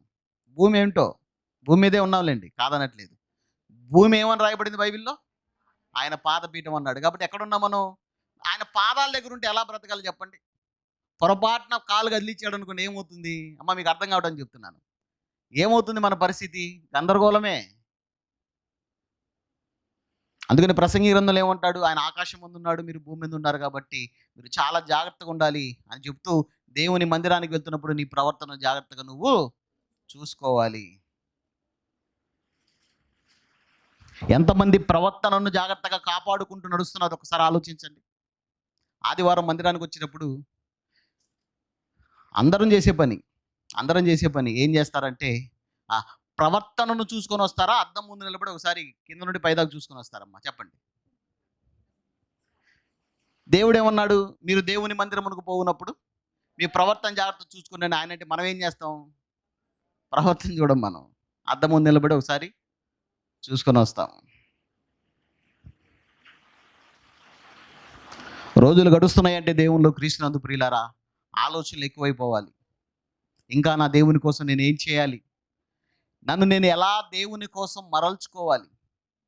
దేవుని కోసం నన్ను నేను ఎలా సిద్ధపరచుకోవాలి అన్నటువంటి ఆలోచన క్రీస్తునందు ప్రియులారా రోజు రోజుకి ఎక్కువాలి. మనకు పరలోకానికి వెళ్ళాలన్నటువంటి చింత ఎక్కువాలి. మనకు పరలోకానికి వెళ్ళాలన్నటువంటి చింత. కానీ మన చింత ఏమిటో చెప్పండి? ఏమి తిందుమా, ఏమి త్రాగుదుమా, ఏమి ధరించుకుందుమా? ఇదే చింత, ఇదే చింత, ఇదే చింత. యేసుక్రీస్తు వారు అన్నారు, వస్త్రము కంటే ప్రాణమును, వస్త్రము కంటే ప్రాణమును. ఒక్క నిమిషం, మత్తయి సువార్త చూడండి 6వ అధ్యాయం 25వ వచనం. యేసుక్రీస్తు వారు అన్నమాట, ఆహారము కంటే ప్రాణమును, వస్త్రము కంటే దేహము గొప్పవి కావా అన్నాడు ఆయన. ఆ మాట ఉంటుంది చూడండి, 6వ అధ్యాయం 25వ వచనం, మత్తయి గారు రాసినటువంటి సువార్త. అందువలన నేను మీతో చెప్పున్నదేమనగా, ఏమి తిందుము, ఏమి త్రాగుదుము అని మీ ప్రాణమును గూర్చైనను, ఏమి ధరించుకుందుమని మీ దేహమును గూర్చైనను చింతించకండి. ఆహారము కంటే ప్రాణమును, వస్త్రము కంటే దేహమును గొప్పవి కావా. మా చాలు. మా ఆహారము కంటే ప్రాణం గొప్పది, వస్త్రము కంటే దేహం గొప్పది. దేహం కంటే ఏం గొప్పది చెప్పండి? అదే. ఏం గొప్పది దేహం కంటే? ఆత్మ గొప్పది. దేహము కంటే ఆత్మ గొప్పది. ఆ ఆత్మను కాపాడుకోవాల్సినటువంటి బాధ్యత క్రీస్తునందు ప్రియులారా మన చేతుల్లో ఉందన్నటువంటి విషయాన్ని గుర్తుపెట్టుకోండి. అర్థమవుతుందండి? ఎలాగుంది మన ఆత్మీయ స్థితి? వెలుగుతుందా దేవుని కోసం దినదినము? దినదినము దేవుని కోసం వెలుగుతుందా? వెలగాలనే దేవుడు కోరుకున్నాడు. వెలగాలనే దేవుడు కోరుకున్నాడు. అందుకనే లోకం నుండి వేరు చేశాడు మనల్ని. లోకం నుండి వేరు చేసిన మనల గురించి ఆయన మాట్లాడినటువంటి మాట, మీరు లోకమునకు వెలుగై ఉన్నారు. మీరు లోకమందు జ్యోతుల వలె ప్రకాశించాలని, జీవవాక్యమును చేతబట్టి లోకమందు జ్యోతుల వలె ప్రకాశించాలని దేవుడు కోరుకుంటే క్రీస్తునందు ప్రియులారా వెలుగుతున్నటువంటి స్థితిలో మనం ఉన్నామా? వెలుగుతాంలేండి. ఏ రోజు వెలుగుతాం? ఆదివారం వెలుగుతాం. సోమ, మంగళ, బుధ, గురు, శుక్ర, శని ఎలాగుంటుంది? వెలుగుతూ ఆరిపోతూ, వెలుగుతూ ఆరిపోతూ, వెలుగుతూ ఆరిపోతూ ఉన్నట్టు ఉంటుంది మన పరిస్థితి. మరలా ఆదివారం మరలా వెలుగుతాం. ఇదా? గుర్తుపెట్టుకోండి, అన్ని మారాలి. యేసుక్రీస్తు వారి దగ్గరకు వచ్చిన తర్వాత అన్ని మారాలి. అన్ని మారేటట్టయితే యేసుక్రీస్తు వారి దగ్గరికి రావాలి. ఏదో నామకార్థంగా బ్రతికి వెళ్ళిపోదామని ప్రభు దగ్గరికి అసలు రాకండి. వచ్చేవాళ్ళు క్రీస్తునందు ప్రియులారా ఎట్టి పరిస్థితుల్లో ఏదేమైనా సరే ప్రభు చూపించినటువంటి మాదిరి కలిగి బ్రతకాలనే రావాలి ప్రభునందు ప్రియమైన దేవుని పిల్లలారా. అలాంటి మాదిరి కలిగి బ్రతకాలనే రావాలి. ఒక్కసారి ఎలాగుంది మన పరిస్థితి? సూటిగా ఎవరికి వారు పరిశీలించుకున్నాం, ప్రశ్నించుకున్నాం. ఈ మాటలు వింటున్నప్పుడు మన మాటలు మారాయా? మన ఆలోచనలు మారాయా? మన ఉద్దేశాలు మారాయా? మన నిర్ణయాలు ఏమైనా మారుతున్నాయా? క్రీస్తునందు ప్రియులారా ఒకసారి గమనించండి. ఎలాగున్నాం మనం? కొంతమంది ఉంటారు ప్రభు దగ్గరికి వచ్చిన తర్వాత కూడా దీని కళ్ళెం వేరు. దేనికి? దీని కళ్ళెం వేరు. ఇది చాలా ప్రమాదకరమైనది. ఎంత ప్రమోదమో దీనితో అంత ప్రమాదం ఉంది. జీవమరణములు దేని వశమని రాయించాడమ్మా బైబిల్లో దేవుడు? జీవమరణములు నాలుక వశము. జీవమరణములు నాలుక వశము. కాబట్టి దీని విషయంలో ఎలా ఉండాలి మనం అంటే చాలా జాగ్రత్తగా ఉండాలి. దీన్ని అదుపులో పెట్టుకోవాలి. దీనికి కళ్ళెం వేయమని చెప్పాడు. ఎవడైనా దైవభక్తుడై ఉండి నోటికి కళ్ళెం పెట్టుకోకుండా బ్రతికితే అలాంటి వాడు బ్రతికినా వేస్ట్ అంటున్నాడు. అలాంటి వాడు భక్తుడు అనిపించుకోడు అంటున్నాడు ఆయన. భక్తుల జాబితాలోకి రారు. ఒకసారి ఎలాగున్నాం క్రీస్తునందు ప్రియమైన దేవుని పిల్లలారా, ప్రియ సహోదరి సహోదరులారా, విలువ పెట్టి కొనబడిన వారం ఎలాంటి మాటలు మాట్లాడాలంటే విలువలు కలిగినటువంటి మాటలే మనం మాట్లాడాలి. 10 రూపాయి కాయిన్స్ జోబులో ఉన్నాయనుకోండి, ఎలా ఉంటుంది పరిస్థితి? 10 రూపాయి కాయిన్స్ జోబులో ఉంటే, లేక బ్యాగులో ఉంటే, లేకపోతే పర్సులో ఉంటే ఎలా ఉంటుందమ్మా? శబ్దం చేస్తూ ఉంటాయా? అదే 10,000 రూపాయల నోట్ల కట్ట ఉందనుకోండి, ఎలాగుంటుంది? నిశ్శబ్దంగా ఉంటుంది. 10 రూపాయి కాయిన్సే శబ్దం, 10,000 కట్టున్నా నిశ్శబ్దం.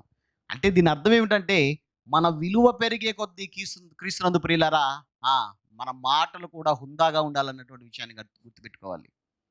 క్రైస్తవులుగా మారిన తర్వాత ఎక్కడ ఎక్కువ మంది తప్పిపోతారంటే నోటి దగ్గరే తప్పిపోతారు. గుర్తుపెట్టుకోండి. త్వరగా నోరు జారేసి తర్వాత నాలుగు గడుచుకుంటూ ఉంటారు. అలాంటి పరిస్థితి రాకూడదు. ఎందుకంటే యేసుక్రీస్తు వారు మనకు మాదిరి చూపించినటువంటి యేసుక్రీస్తు వారు నోటి మాట ద్వారా అయినా సరే పాపం చేయటానికి తెగించిన వాడు కాదు. ఆయన జీవితంలో పాపానికే చోటు లేదు. మన వలనే అనేక విషయాలలో ఆయన శోధింపబడిన ఆయన పాపము లేనివాడిగా జీవించారని దేవుని వాక్యం సెలవిస్తుంది. ఎలాగుంది మన పరిస్థితి? ఎలాగుందమ్మా మన పరిస్థితి? మాట్లాడుతాం నోరు మంచిదైతే ఊరు మంచిది అవుతుందని అన్నటారా కదంటారా? నోరు మంచిదైతే ఊరు మంచిది అంటాం అని అంటాము, కానీ దానికి తగినట్లుగా మాత్రం నడుచుకోం మనం. గుర్తుపెట్టుకోండి, నోరు మంచిదైతే ఊరు మంచిదవుతుంది సామెత ఇది. మన నోరు మంచిదైతే పరలోకం మనది అవుతుంది. బైబిల్ చెప్తున్నటువంటి మాటలు ఇవి.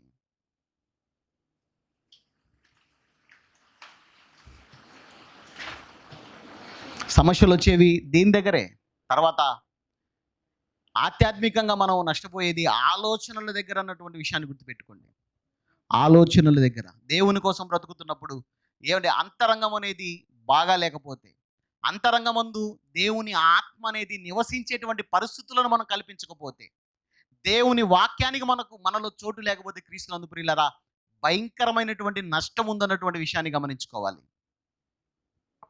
భక్తుడు అంటూ ఉంటాడు 119 కీర్తనలో, మనందరికి తెలిసిన వచనం, నీ ఎదుట నేను పాపము చేయకుండానట్లుగా నా హృదయములో నీ వాక్యమును ఉంచుకుని ఉన్నాను. 119:11 వచనంలో ఉంటుంది.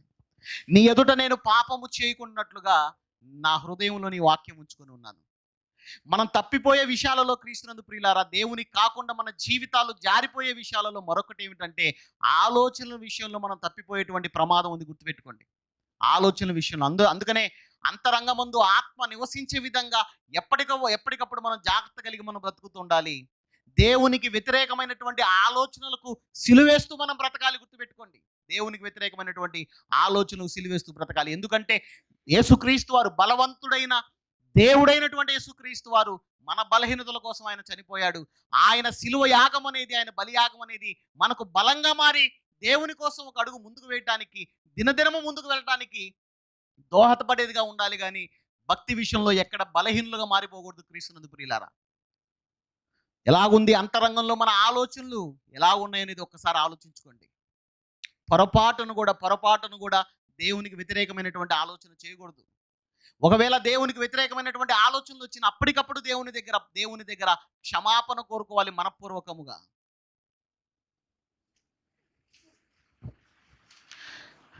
ఆలోచనలు వస్తాయండి, దేవునికి వ్యతిరేకమైనటువంటి ఆలోచనలు రావని నేను అన్ను. దేవుని కోసం బ్రతుకుతున్నప్పుడు సాతాను అనబడుతున్న వాడు ఏం చేస్తాడంటే ఎలాగైనా సరే మనల్ని దెబ్బతీసి దేవుని కాకుండా చేయాలనేది వాడి ప్రయత్నం. ఆలోచనలు రాక మానవు, కానీ ఆలోచనలను కొనసాగించకూడదు. దేవునికి వ్యతిరేకమైన ఆలోచనలు కొనసాగించకూడదు క్రైస్తవులు. ఎందుకంటే దేవునికి వ్యతిరేకమైనటువంటి ఆలోచనలు మనలో గూడు కట్టుకుంటే దేవుని ఆత్మ మనలో ఉండడు అన్నటువంటి విషయాన్ని గుర్తుపెట్టుకోండి. ఆత్మ మనలో లేకపోతే ఆత్మీయంగా ఎదిగేటువంటి పరిస్థితి ఉండదు. పక్షులు మన మీద నుండి ఎగురుకుంటూ వెళ్ళిపోతున్నాయి అనుకోండి, వాటిని వెళ్లకుండా ఆపగలమా? ఆపలేము. కానీ అవే పక్షులు మన తల మీద గూడు కట్టుకోవడానికి ప్రయత్నం చేస్తున్నాయి అనుకోండి, ఆపుతారా పోన్లే అంటారా? అర్థమైందో లేదో నా పాయింట్. పక్షులు మన తల మీద నుండి ఎగురుతూ వెళ్ళిపోతున్నాయి అనుకోండి, అలా ఎగిరిపోతున్నటువంటి పక్షులను ఆపలేము. కానీ అవే పక్షులు మన తల మీద గూడు కట్టుకోవడానికి ప్రయత్నం చేస్తున్నప్పుడు ఆ ప్రయత్నాన్ని ఆపగలుగుతామా లేదంటారా? ఖచ్చితంగా ఆపగలుగుతాము. ఇది మీకు అర్థమైతే ఆలోచనలు రాకమానవు. అయితే ఆలోచనలు మనలో గూడు కట్టుకోకుండా మాత్రం అడ్డుకునేటువంటి అవకాశం అనేది మన చేతుల్లోనే ఉంది అన్నటువంటి విషయాన్ని గుర్తుపెట్టుకోండి. అడ్డుకునేటువంటి అవకాశం మన చేతుల్లోనే ఉంది. దేవుని వాక్యం అనేది దీనికి దోహదపడుతుంది. దేవుని వాక్యముతో ఎప్పటికప్పుడు మనల్ని మనం నింపుకోవాలి క్రీస్తునందు ప్రియమైన దేవుని పిల్లలారా. పగటి వేళ మనం మాట్లాడుకున్నాం, ప్రార్థనా జీవితం కలిగి దేవుడిచ్చినటువంటి సమయాన్ని సద్వినియోగం చేసుకుంటూ ప్రార్థనా జీవితం కలిగి మనం వెళ్ళాలి ముందుకు. క్రైస్తవుడు అంటే దేవునితో ఎక్కువగా మాట్లాడేవాడిగా ఉండాలి క్రీస్తునందు ప్రియులారా. లోకంతో తక్కువగా మాట్లాడాలి, దేవునితో ఎక్కువగా మాట్లాడాలి క్రైస్తవుడు. ఎలా దేవునితో ఎక్కువ మాట్లాడతాం? ప్రార్థన ద్వారా అది సాధ్యమవుతుంది అన్నటువంటి విషయాన్ని గుర్తుపెట్టుకోండి. దేవునితో మాట్లాడేవాడిగా క్రైస్తవుడు ఉండాలి, దేవుని ద్వారా బోధన అందుకునేవాడిగా క్రైస్తవుడు ఉండాలి. దేవుని ద్వారా బోధన అందుకోవటం అంటే దేవుని చేత మాట్లాడేవాడిగా ఉండాలి. అంటే మాత్రం ప్రభునందు ప్రియులారా, దేవుని వాక్యానికి మన జీవితంలో ప్రధానమైనటువంటి స్థానాన్ని ఇస్తూ మనం బ్రతకాలి. మన జీవితాల్లో దేవుని వాక్యానికి మనం ఇస్తున్నటువంటి స్థానం ఏమిటి? ఎన్ని మాటలు మనం వింటున్నటువంటి మాటలన్నిటి ప్రకారం మనం బ్రతుకుతున్నామో ఒకసారి గమనించండి. అందుకని ఈరోజు క్రైస్తవ సహోదరులు వింటున్నటువంటి వాక్యం ఎక్కువ, కానీ పాటిస్తున్నటువంటి వాక్యం చాలా తక్కువ. అనేక రకాలుగా ఈరోజు వాక్యం విరివిరిగా అందుతుంది. మరి ముఖ్యంగా స్మార్ట్ ఫోన్స్ అనేవి చేతికి వచ్చిన తర్వాత ఏముందండి, యూట్యూబ్ ఆన్ చేస్తే ఎన్ని ప్రసంగాలు, కోకొల్లలుగా ప్రసంగాలు కనిపిస్తాయి. మంచిదే, నీ ఆత్మీయ జీవితాన్ని బలపరిచేటువంటి వాక్యం ఎంతైనా వినండి, మంచిదే. కానీ ఎంత పాటిస్తున్నారు అనేది ఇక్కడ ప్రధానమైనటువంటి విషయం. మీరు పాటించకపోతే క్రీస్తునందు ప్రియులారా, మీరు ఆలోచనలు తప్పిపోతారన్నటువంటి విషయాన్ని ఇక్కడ మీరు గుర్తుపెట్టుకోవాలి. యేసుక్రీస్తు వారి బలియాగం అనేది మీ జీవితాలలో నిష్ప్రయోజనం అయిపోతుంది. ఆయన మీకోసం ప్రాణం పెట్టి కూడా ప్రయోజనం లేకుండా పోతుంది అన్నటువంటి విషయాన్ని మీరు గుర్తుపెట్టుకోవాలి. పాపులమైన మన కోసం ప్రాణం పెట్టినటువంటి ప్రభు త్యాగం అనేది క్రీస్తునందు ప్రియులారా మనల్ని బట్టి నిష్ప్రయోజనం అయిపోతే అంతకంటే బాధ కలిగించే విషయం అని ఉంటుందో ఒకసారి ఆలోచించండి. కాబట్టి ఎంత వాక్యం వింటున్నామో దాంట్లో కొంతైనా సరే మన జీవితాలలోకి ఆహ్వానించి మనకు అర్థమైనంత వరకే మనం స్వీకరించగలిగినది క్రీస్తునందు ప్రియులారా స్వీకరించి మన హృదయాల్లో దాచుకోవాలి. కానీ ఈరోజు క్రైస్తవ సహోదరి సహోదరుల పరిస్థితి చాలా దారుణంగా ఉంది. దేవుని వాక్యం ప్రార్థనకు సమయం లేనటువంటి పరిస్థితి. పగటి వేళ మాట్లాడుకున్నాం, మరలా రిపీట్ చేయదలుచుకోవట్లేదండి. దేవుని వాక్యానికి, ప్రార్థనకి, దేవుని పిల్లలతో సహవాసము కలిగి నడుచుకోవటానికి, దేవునికి సంబంధించినటువంటి కార్యాలు కొనసాగడానికి ఈరోజు సమయాన్ని ఎందుకు మనం కేటాయించలేకపోతున్నాం? చెప్పాను, 4 సీరియళ్ళు చూస్తే 2 గంటలు ఫట్. 4 చూశారంటే 2 గంటలు అయితే అంతే అయిపోతుంది. అదే 2 గంటల సమయం దేవుని పాదాల దగ్గర మీరు బ్రతికితే ఆత్మీయంగా మీరు వెలగటం మాత్రమే కాదు, మీ కుటుంబాలు కూడా వెలిగింపబడతాయి అన్నటువంటి విషయాన్ని గుర్తుపెట్టుకోండి. మా భర్తలు మారట్లేదండి, పిల్లలు మారట్లేదంటే ముఖ్యంగా లోపం అనేది ఎక్కడ ఉంటుందంటే మీలోనే ఉంటుంది. లోపం అనేది మీలో ఉంటుంది. జీవితం అనేది నామకార్థంగా మారిపోతే మన జీవితం అనేది మరొకరికి ప్రేరణ కలిగించదు. మరొకరు మనల్ని బట్టి ప్రేరేపింపబడి దేవుని దగ్గరకు రావాలన్నటువంటి ఆలోచన చేయరు. అందుకని మేము దేవుని విషయమై భయము కలిగి మనుషులను మేము ప్రేరేపించుచున్నామన్నాడు పౌలు గారు. మన జీవితాలను బట్టి ఇతరులను ప్రేరేపించాలి. క్రీస్తునందు ప్రియమైన దేవుని పిల్లలారా, ఇతరులను ప్రేరేపించాలి. కానీ ఎక్కడ ఈరోజు అలాంటి కార్యక్రమాల కొరకు సమయమే లేకుండా పోయిందండి. సమయం లేకపోయింది. గట్టిగా 2 అధ్యాయాలు చదివితే కళ్ళు మూతలబడేటువంటి పరిస్థితి. అదే గంటలు గంటలు కూర్చొని లోక సంబంధమైనటువంటి సంగతులు మాట్లాడుకున్నా కూడా విసుగురాదు, నిద్ర రాదు. ఇంకా ఏం చెప్తారా, ఏం మాట్లాడతారా అన్నటువంటి ఉత్సాహంతో కళ్ళు పెద్దవి చేసుకొని అర్ధరాత్రి 3 అయినా సరే ఇంకా అలాగే ఆసక్తిగా ఉంటాము.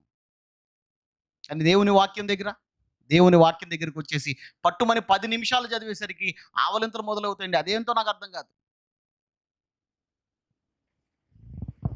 దాని నుండి తప్పించుకోవడానికి మీరు చేస్తున్నటువంటి ప్రయత్నం ఏంటో ఒకసారి గమనించండి. ఇవన్నీ మీ జీవితాల్లో మీరు ఆలోచించి మీరు జాగ్రత్తలు తీసుకోకపోతే యేసుక్రీస్తు వారి బలియాగం అనేది మీకు బలంగా అసలు మారదు. గుర్తుపెట్టుకోండి. ఆయన ప్రాణం పెట్టి కూడా మీ విషయాన్ని బట్టి, మిమ్మల్ని బట్టి ఎవరైతే ఆయన అనుకున్న విధంగా బ్రతకలేకపోతారో, ఆయన అడుగు జాడల్లో నడవలేకపోతారో, మాదిరికరమైనటువంటి స్థితిలో ఎవరైతే ఉండరో క్రీస్తునందు ప్రియులారా, వారిని బట్టి ఖచ్చితంగా అది నిష్ప్రయోజనం అయిపోతుంది అన్నటువంటి విషయాన్ని గుర్తుపెట్టుకోండి. కాబట్టి దేవుని కొరకు సమయాన్ని కేటాయించేటువంటి పరిస్థితి. ప్రతిరోజు ఏదో ఒక సమయాన్ని ఖచ్చితంగా దేవుని కోసం కేటాయించుకోండి. ప్రార్థన కోసం, వాక్యం కోసం ఖచ్చితంగా కేటాయించుకోండి. ప్రభునందు ప్రియులారా, మీరు సంఘంలో ఆరాధించడానికి వస్తున్నా, సహవాసంతో కలిసి ప్రార్థన చేస్తానికి వస్తున్నా, మీకంటూ వ్యక్తిగతంగా భక్తి జీవితం అనేది ఉండాలనేది గుర్తుపెట్టుకోండి. సహవాసముతో, సంఘముతో కలిసి చేసేది వేరు, వ్యక్తిగతంగా మన కోసం మనం చేసుకునేది వేరు అన్నటువంటి విషయాన్ని గుర్తుపెట్టుకోండి. ఖచ్చితంగా వ్యక్తిగత ప్రార్థనా జీవితం అనేది, వ్యక్తిగతంగా ఆత్మీయ స్థితిలో ఎదగాలన్నటువంటి ఆ తృష్ణ, ఆ తపన అనేది క్రీస్తునందు ప్రియులారా దేవుని పిల్లలుగా మనకుండాలి. లేకుంటే మాత్రం మనం పరలోకానికి వెళ్ళటం అనేది సాధ్యపడే విషయమే కాదు అన్నటువంటి విషయాన్ని గుర్తుపెట్టుకోండి.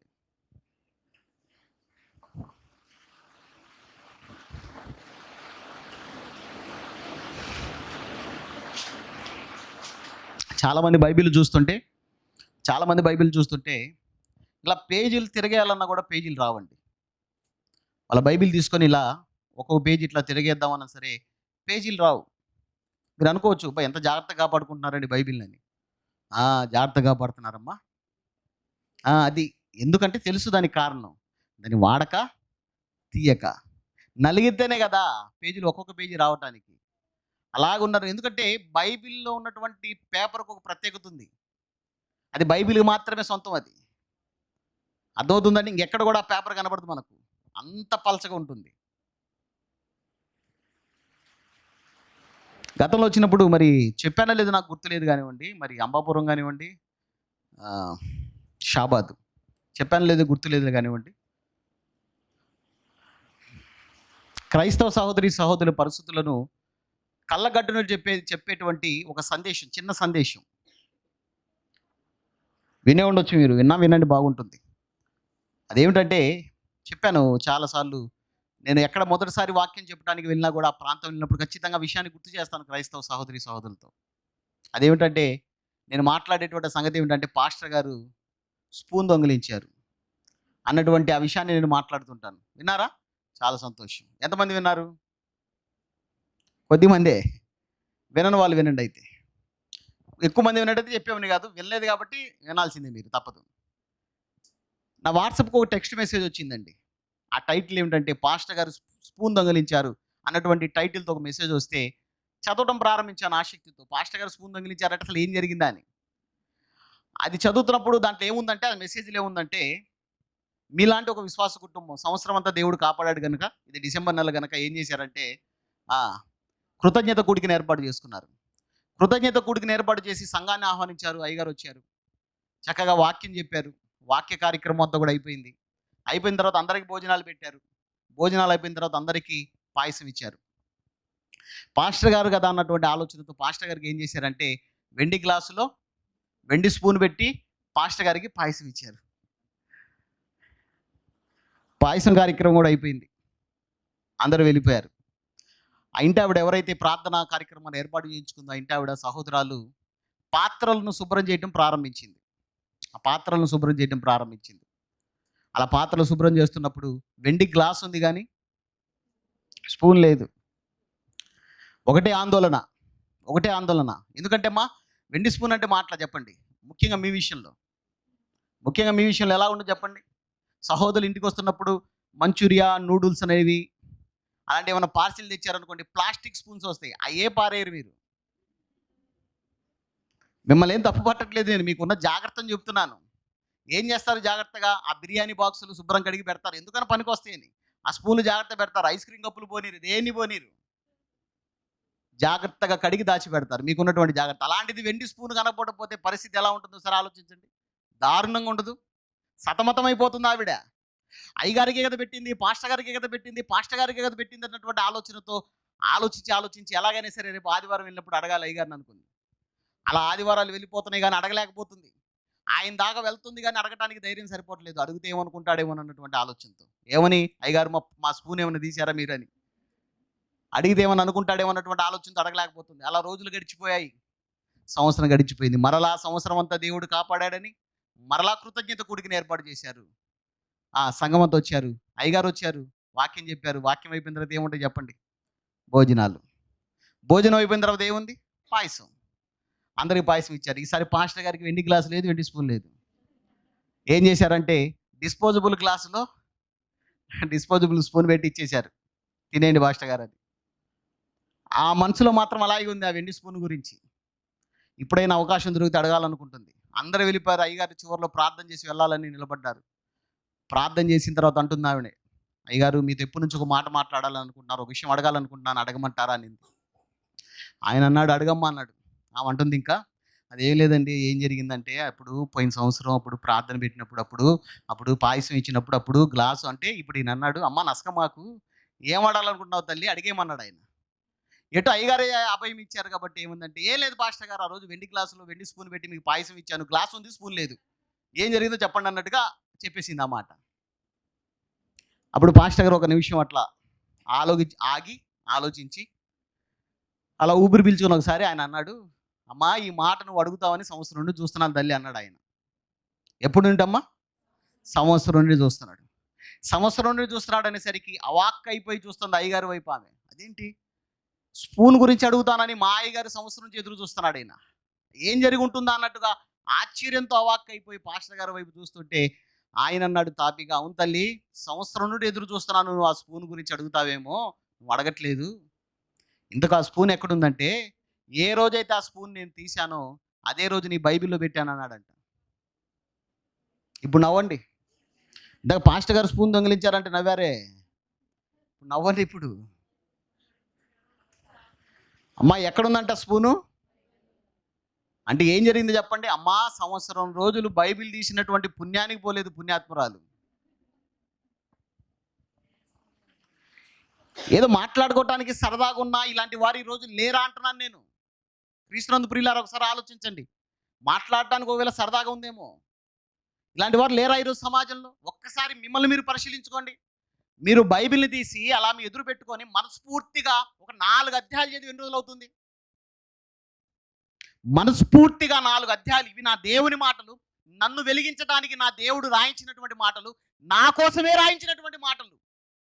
ఈ మాటలను మనస్ఫూర్తిగా నేను చదవాలన్నటువంటి ఆలోచనతో పట్టుమని 4 అధ్యాయాలు చదివి ఎన్ని రోజులు అవుతుంది మనస్ఫూర్తిగా? ఒకసారి ఆలోచించండి క్రీస్తునందు ప్రియులారా. ఏదో యాంత్రికంగా చదివామంటే చదివాము, చేసామంటే చేసామన్నట్లుగా క్రీస్తునందు ప్రియులారా బైబిల్ చదవటం, ప్రార్థన చేయటం అనేది మనకు అలవాటైపోయింది. కానీ మనస్ఫూర్తిగా ఏమండి దేవుని పాదాల దగ్గర దేవుడు చూస్తున్నాడు అన్నటువంటి ఆ భయము, ఆ భక్తితో క్రీస్తునందు ప్రియులారా మన ఆత్మీయ స్థితి కొరకు, ఆత్మీయ ఎదుగుదల కొరకు ఎంతమంది ఆ బైబిల్ చదువుతున్నారు, ఎంతమంది ప్రార్థన చేస్తున్నారు ఒకసారి ఆలోచించండి. ఒకవేళ అలాంటి పరిస్థితుల్లో మన జీవితాలు ఉంటే మాత్రం గుర్తుపెట్టుకోండి, ప్రపంచ మానవాళి చరిత్రలో మరలా ఒకసారి చెబుతున్నాను, పాపుల కోసం ప్రాణం పెట్టినటువంటి ఒకే ఒక్కడు మన ప్రభు అయిన యేసుక్రీస్తు వారు. అలాంటి ఆ ప్రభు చేసినటువంటి మహోన్నతమైనటువంటి త్యాగము మన విషయంలో ఎట్టి పరిస్థితుల్లో కూడా అది వ్యర్థమైపోకూడదు. యేసుక్రీస్తు వారి పవిత్రమైనటువంటి రక్తంలో కడగబడి కూడా బాప్తిస్మము తీసుకుని సంఘ జీవితాన్ని ప్రారంభించి దేవుని కోసం బ్రతికి కూడా పరలోకాన్ని పోగొట్టుకుంటే అంతకంటే దౌర్భాగ్యం ఏముంటుందండి? ఒకసారి ఆలోచించండి. అంతకంటే దౌర్భాగ్యం ఏముంటుంది? దేవుడు ఎన్ని అవకాశాలు ఇస్తున్నా మార్పు చెంది ఆయన పాదాల చెంత భయము భక్తి కలిగి గొప్పగా జీవించి ఆయన ఉన్నటువంటి లోకానికి వెళ్ళటానికి పదే పదే దేవుడు అవకాశాలు ఇస్తున్నా వాటిని చేజార్చుకుంటూ మనం బ్రతుకుతున్నాం అంటే ఏమిటి మన పరిస్థితి? ఏమిటి మన ధైర్యం? అర్థమైందా? యేసుక్రీస్తు వారి శిలువ త్యాగం మనకు, ఆ బలియాగం యొక్క విలువ మనకు అర్థమైందా క్రీస్తునందు ప్రియులారా? అర్థం కాలేదండి, చాలా మందికి అర్థం కాలేదు. ఈరోజు అందుకని అర్థం కాకుండానే పండగలు చేసేసుకుంటున్నారు. మనం కూడా చేసుకుపోతున్నాం వచ్చే వారం. మారి మన జీవితాలు దేవునికి ఇష్టంగా ఆయన సంతోష కలిగించే విధంగానే ఉండి మనం పండగ చేసుకుంటున్నామా? ఒకవేళ లేకపోతే మనకు పండగ ఏమో కానీ ఆయనకైతే సంతోషం లేదు అన్నటువంటి విషయాన్ని గుర్తుపెట్టుకోండి. మీరు గుర్తుపెట్టుకోండి, ఎప్పటికి కూడా అడుగడుగున కూడా యేసుక్రీస్తు వారి బలియాగం అనేది మీ కళ్ళ ముందు కదులాడుతూ ఉండాలి. గుర్తుపెట్టుకోండి, మీకోసం యేసుక్రీస్తు వారు ప్రాణం పెట్టినటువంటి ఆ సందర్భం, మీకోసం సిలువ వేయబడినటువంటి యేసుక్రీస్తు వారి సిలువ త్యాగం మీ కళ్ళ ముందు అడుగడుగున కదులుతూ ఉండాలి క్రీస్తునందు ప్రియులారా. ఎప్పుడో వారానికి ఒకసారి, ఎప్పుడో ప్రత్యేకమైనటువంటి సందర్భాల్లో సమయాల్లో మాత్రం కాదు, అడుగడుగున ప్రతిరోజు కూడా ఆ బలియాగం అనేది, ఆ సిలువ త్యాగం అనేది, యేసుక్రీస్తు వారి సిలువ యాగం అనేది మీ కళ్ళ ముందు కదిలాడుతూనే ఉండాలి. అప్పుడే మీ ఆధ్యాత్మికమైనటువంటి స్థితి బలంగా ఉంటుంది. ఇంకా బాగా చెప్పాలంటే క్రిస్మస్ సీజన్ స్టార్లు కట్టారా ఇంటికి? అమ్మా కట్టలేదా? కట్టిన వాళ్ళ గురించి మాట్లాడుకున్నాం. కట్టిన వాళ్ళు ఏం చేయాలంటే యేసుక్రీస్తు వారి శిలువ త్యాగం అర్థం కావాలంటే స్టార్ను చూస్తే అర్థం కాదు. ఆ నక్షత్రంలో దేన్ని చూడాలంటే నక్షత్రంలో శిలువను చూడాలి. నక్షత్రంలో శిలువను చూడగలిగితే క్రీస్తునందు ప్రియమైన దేవుని పిల్లలారా మనకు యేసుక్రీస్తు వారి బలియాగం అర్థమవుతుంది. ఎందుకంటే ఆయన పుట్టుకను, ఆయన మరణాన్ని మనం విడదీసి మనం చూడలేం. ఆయన పుట్టిందే చనిపోవటానికి అన్నటువంటి వాస్తవం మన అందరికీ తెలుసు. ఎలాంటి వారి కోసం చనిపోయాడంటే మరలా చెప్తున్నాను, పాపులమైనటువంటి మన కోసం, పాపినైనటువంటి నా కోసం నా ప్రియ ప్రభువు ప్రాణం పెట్టాడు. ఆయన బలియాగాన్ని గురించి అండి మన జీవితాంతం మాట్లాడుకోవచ్చు. ఆయన బలియాగం ద్వారా మనకు కలిగినటువంటి మేలుల గురించి మన జీవితాంతం మాట్లాడుకోవచ్చు క్రీస్తునందు ప్రియులారా. చాలా గొప్ప అంశం అది. యేసుక్రీస్తు వారి శిలువ త్యాగం అనేది చాలా గొప్ప అంశం.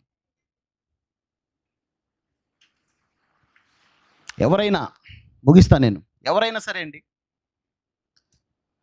మనం కష్టాల్లో ఉన్నప్పుడు, మనం అవసరాలతో మనం ఉన్నప్పుడు, మనం అడగకుండానే నోటు పత్రం లేకుండా ఒక ₹1,00,00,000 ఇచ్చి వెళ్ళిపోయారనుకోండి, ఎలాగుంటుంది మన పరిస్థితి? మన అవసరాల్లో ఉన్నటువంటి విషయం వాళ్ళకి తెలిసింది, చాలా అవసరం ఉన్నటువంటి విషయం వాళ్ళకి తెలిసింది, నోటు లేదు, పత్రం లేదు, ₹1,00,00,000 తీసుకొచ్చి ఇచ్చి వెళ్ళిపోయారనుకోండి, ఎలాగుంటుంది మన పరిస్థితి అంటున్నాను. కొంచెం బలహీనులైతే గుండెపోటు వచ్చింది. అది కొంచెం బలహీనులైతే ఏం జరిగిద్దంటే సన్నగా నొప్పి మొదలైంది లోపల. ఎందుకంటే ఒక్కసారిగా ₹1,00,00,000 చూస్తే ఏంటి పరిస్థితి? అంతే ఉంటుంది. అవునంటారా కాదంటారా? కనీసం గుండెపోటు రాకపోయినా ఆలోచనలతో సతమతమైపోతామా, షాక్ అవుతామా ముందు? అసలు ఎవరి వ్యక్తి ₹1,00,00,000 ఇచ్చి వెళ్ళిపోయాడని చెప్పేసి, నోటు పత్రం ఏమీ లేకుండా అని చెప్పేసి ఆలోచన చేస్తామా లేదా? ఇంకా మనకు పెద్ద మనసు ఉంటే ఏం చేస్తామంటే ఆ ₹1,00,00,000 అవసరమైతే ఒక 10 లక్షలు ఖర్చు పెట్టి ఆ ఇచ్చిన వ్యక్తిని వెతకడానికి మొదలు పెడతాం. ప్రారంభిస్తాం. ఆ వ్యక్తి దొరకలేదు అనుకోండి, ఏం చేస్తాం? ఏథెన్స్ పట్టణస్థులు ఎలాగైతే తెలియబడని దేవునికి అన్నటువంటి ఒక బలిపీఠాన్ని కట్టుకున్నారో, ఏథెన్స్ పట్టణస్థులు కట్టుకున్నారు కదమ్మా, తెలియబడని దేవునికి అన్నటువంటి ఒక బలిపీఠం కట్టుకున్నారు. మనం ఏం చేస్తామంటే అలా ₹1,00,00,000 మనకు వస్తే నోటు పత్రం లేకుండా మనం కూడా ఏం చేస్తామంటే ఇగో తెలియబడని వ్యక్తి కోసం అన్నట్టుగా ఒక ఫోటో ఫ్రేమ్ చేపిస్తాం. ₹1,00,00,000 అంటే చిన్న విషయం కాదు, చిన్న మొత్తం కాదు, అది భారీ రకం కదా. అది ₹1,00,00,000 అంటే క్రీస్తునందు ప్రియులారా. ఎందుకంటే ఊరకనే వచ్చినాయి మనకు నోటు పత్రం లేకుండా. నిజంగానే అది చాలా గొప్ప విషయంగా మనం భావిస్తాం. ఎందుకంటే ఊరకనే ఫ్రీగా వస్తుంది, ఏదైనా ఫ్రీగా వచ్చేది ఏదైనా సరే మనిషిలో ఇలాంటి పరిస్థితినే కలిగిస్తుందన్నటువంటి విషయాన్ని మనం గమనించుకోవాలి. అప్పుడప్పుడు మనం వార్తల్లో వింటుంటాం. పొలాన్ని దున్నుతుంటే వజ్రాలు బయటపడ్డాయని. వజ్రాల వేట కోసం ప్రజలు తిరుగుతున్నారని. ముఖ్యంగా కర్నూలు జిల్లాలో జొన్నగిరి ప్రాంతం అన్నటువంటి ప్రాంతం ఉందమ్మా. జొన్నగిరి, కర్నూలు దగ్గర. కర్నూలు జిల్లాలో జొన్నగిరి అన్నటువంటి గ్రామం ఉంది. ఆ గ్రామానికి ఉన్నటువంటి ప్రత్యేకత ఏమిటంటే, వర్షాలు కురిసినాయి అనుకోండి, ఎండాకాలం పోయి వర్షాలు కురిసినాయి అనుకోండి, పొలాలు దున్నినప్పుడు రంగురాళ్ళు బయటపడుతుంటాయి. వాటిలో వజ్రాలు కూడా దొరుకుతూ ఉంటాయి. చాలామంది మన ప్రాంతాల నుండి కూడా ఆ రాళ్ళు వేరుకోవడానికి వెళ్ళిపోతుంటారు. మనం చూసాం చాలాసార్లు. ఒక రైతు పొలం దున్నుతున్నప్పుడు ఒక వజ్రం బయటపడిందని, అది ఎన్నో లక్షలు విలువ చేసిందని ఊరికనే వచ్చింది. అలా ఊరికనే వచ్చేసరికి తండోపతండాలుగా ప్రజలు వెళ్ళారా లేదా? క్రీస్తునందు ప్రియులారా, గమనించండి. ఊరికనే వస్తున్నటువంటి వజ్రాలు, ఊరికనే నోటు పత్రం లేకుండా ఇవ్వబడినటువంటి ₹1,00,00,000. ఆఫ్టర్ ఆల్ ₹1,00,00,000 ఇచ్చినటువంటి వ్యక్తికే ఏమన్నా ఆ వ్యక్తి తెలియకపోతే ఒక ఫోటో ఫ్రేమ్ కట్టిస్తాం. ఏమి లేకపోయినా తెలియబడనటువంటి వ్యక్తి కానీ జీవితాంతం అతను చేసినటువంటి మేలును తలపోసుకుంటూ జీవిస్తామా లేదంటారా? ఖచ్చితంగా దీవిస్తాం. క్రీస్తునందు ప్రియులారా, ఇది మనకు అర్థమైతే యేసుక్రీస్తు వారు చేసినటువంటి బలియాగం అనేది మనమేదో పెట్టుబడి పెడితే జరిగింది కాదు.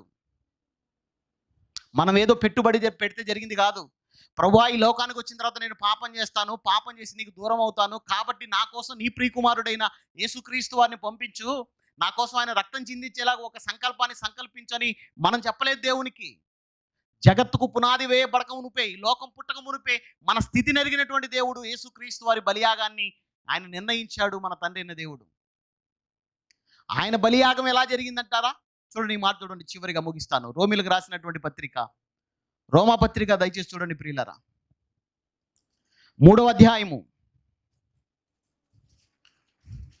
రోమిలకు రాసినటువంటి పత్రిక 3వ అధ్యాయము 24వ వచనం చూడండి ఒకసారి.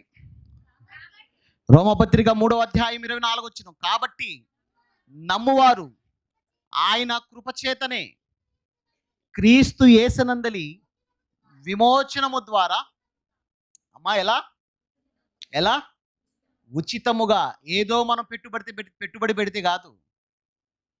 మారాలన్నటువంటి ఆలోచన మనకు లేనప్పుడే మన మార్పు కోసం ఎదురు చూసినటువంటి దేవుడు మన కన్న తండ్రి అయినటువంటి దేవుడు. మన మార్పు కోసం సంకల్పాన్ని సంకల్పించి ఆయా కాలాలలో ఎవరిని పంపించాలో వాళ్ళను పంపిస్తూ తన రక్షణ సంకల్పాన్ని కొనసాగించినటువంటి దేవుడు మన దేవుడు. కాలము పరిపూర్ణమైనప్పుడు ప్రభువైన యేసుక్రీస్తు వారిని ఈ లోకానికి పంపించి మన కోసం బలియాగముగా ఆయన ప్రాణం అనేది అప్పగించబడటానికి సంకల్పించినటువంటి దేవుడు మన కన్న తండ్రి అయిన దేవుడు. ఈ కార్యక్రమం అంతా కూడా ఎలా జరిగిందంట?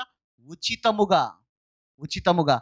ఏమండి, నోటు పత్రం లేకుండా ఒక ₹1,00,00,000 ఇచ్చి వెళ్తేనే క్రీస్తునందు ప్రియులారా ఆ వ్యక్తిని జీవితాంతం గుర్తుపెట్టుకునేటువంటి పరిస్థితి అయితే, ప్రభువైన యేసుక్రీస్తు వారి బలియాగం పాపముల ద్వారా, అపరాధముల ద్వారా చచ్చినటువంటి స్థితిలో మనం ఉన్నప్పుడు ఆయన చేసినటువంటి శిలువ త్యాగం అనేది మనల్ని బ్రతికించిందంటే, దేవుని కుమారులుగా, దేవుని కుమార్తెలుగా మనల్ని మార్చిందంటే, పరలోకంలో ఉన్నటువంటి దేవుణ్ణి తండ్రి అని పిలిచేటువంటి హక్కును ఇచ్చిందంటే క్రీస్తునందు ప్రియులారా దేవుని సన్నిధిలోనికి ప్రవేశించేటువంటి అధికారాన్ని ఇచ్చింది. ఇంత గొప్ప అధికారాన్ని, హక్కును, ఇంత గొప్ప హోదాను ప్రభువైన యేసుక్రీస్తు వారి బలియాగం అనేది మనకు అనుగ్రహిస్తే దానిని గుర్తుపెట్టుకొని బ్రతికేటువంటి పరిస్థితులు మనం ఉన్నామా? ఆ బలియాగానికి తగినట్లుగా జీవించేటువంటి పరిస్థితుల్లో మనం ఉన్నామా క్రీస్తునందు ప్రియులారా? ఒకసారి గమనించండి. ఆఫ్టర్ ఆల్ ₹1,00,00,000 జీవితాంతం రుణం ఉన్నామన్నటువంటి ఆలోచనతో ఆ వ్యక్తిని గురించి జ్ఞాపకం చేసుకుంటే, అంతకంటే ఎన్నో కోట్ల రెట్లు గొప్పదైనటువంటి యేసుక్రీస్తు వారి బలియాగం విషయంలో మన ఆలోచనలు ఎలాగున్నాయి? మన జ్ఞాపకాలలో ఆయన బలియాగాన్ని పదిలపరుచుకొని ప్రతిదినము కూడా ఆయన శిలువ త్యాగానికి తగినట్లుగా బ్రతికేటువంటి పరిస్థితి మనకు ఉందంటారా? ఒకసారి ఆలోచించండి ప్రియులారా. ఆదివారానికి పరిమితమైపోకండి దయచేసి. ఆదివారం రోజు మాత్రమే ప్రభువైన యేసుక్రీస్తు వారి బలియాగాన్ని జ్ఞాపకం చేసుకుంటామండి. ఆ రోజు ఆరాధిస్తాము, ఆ రోజు పాడతాము, ఆ రోజు వింటాం అన్నటువంటి ఆ స్థితి నుండి బయటికి రండి.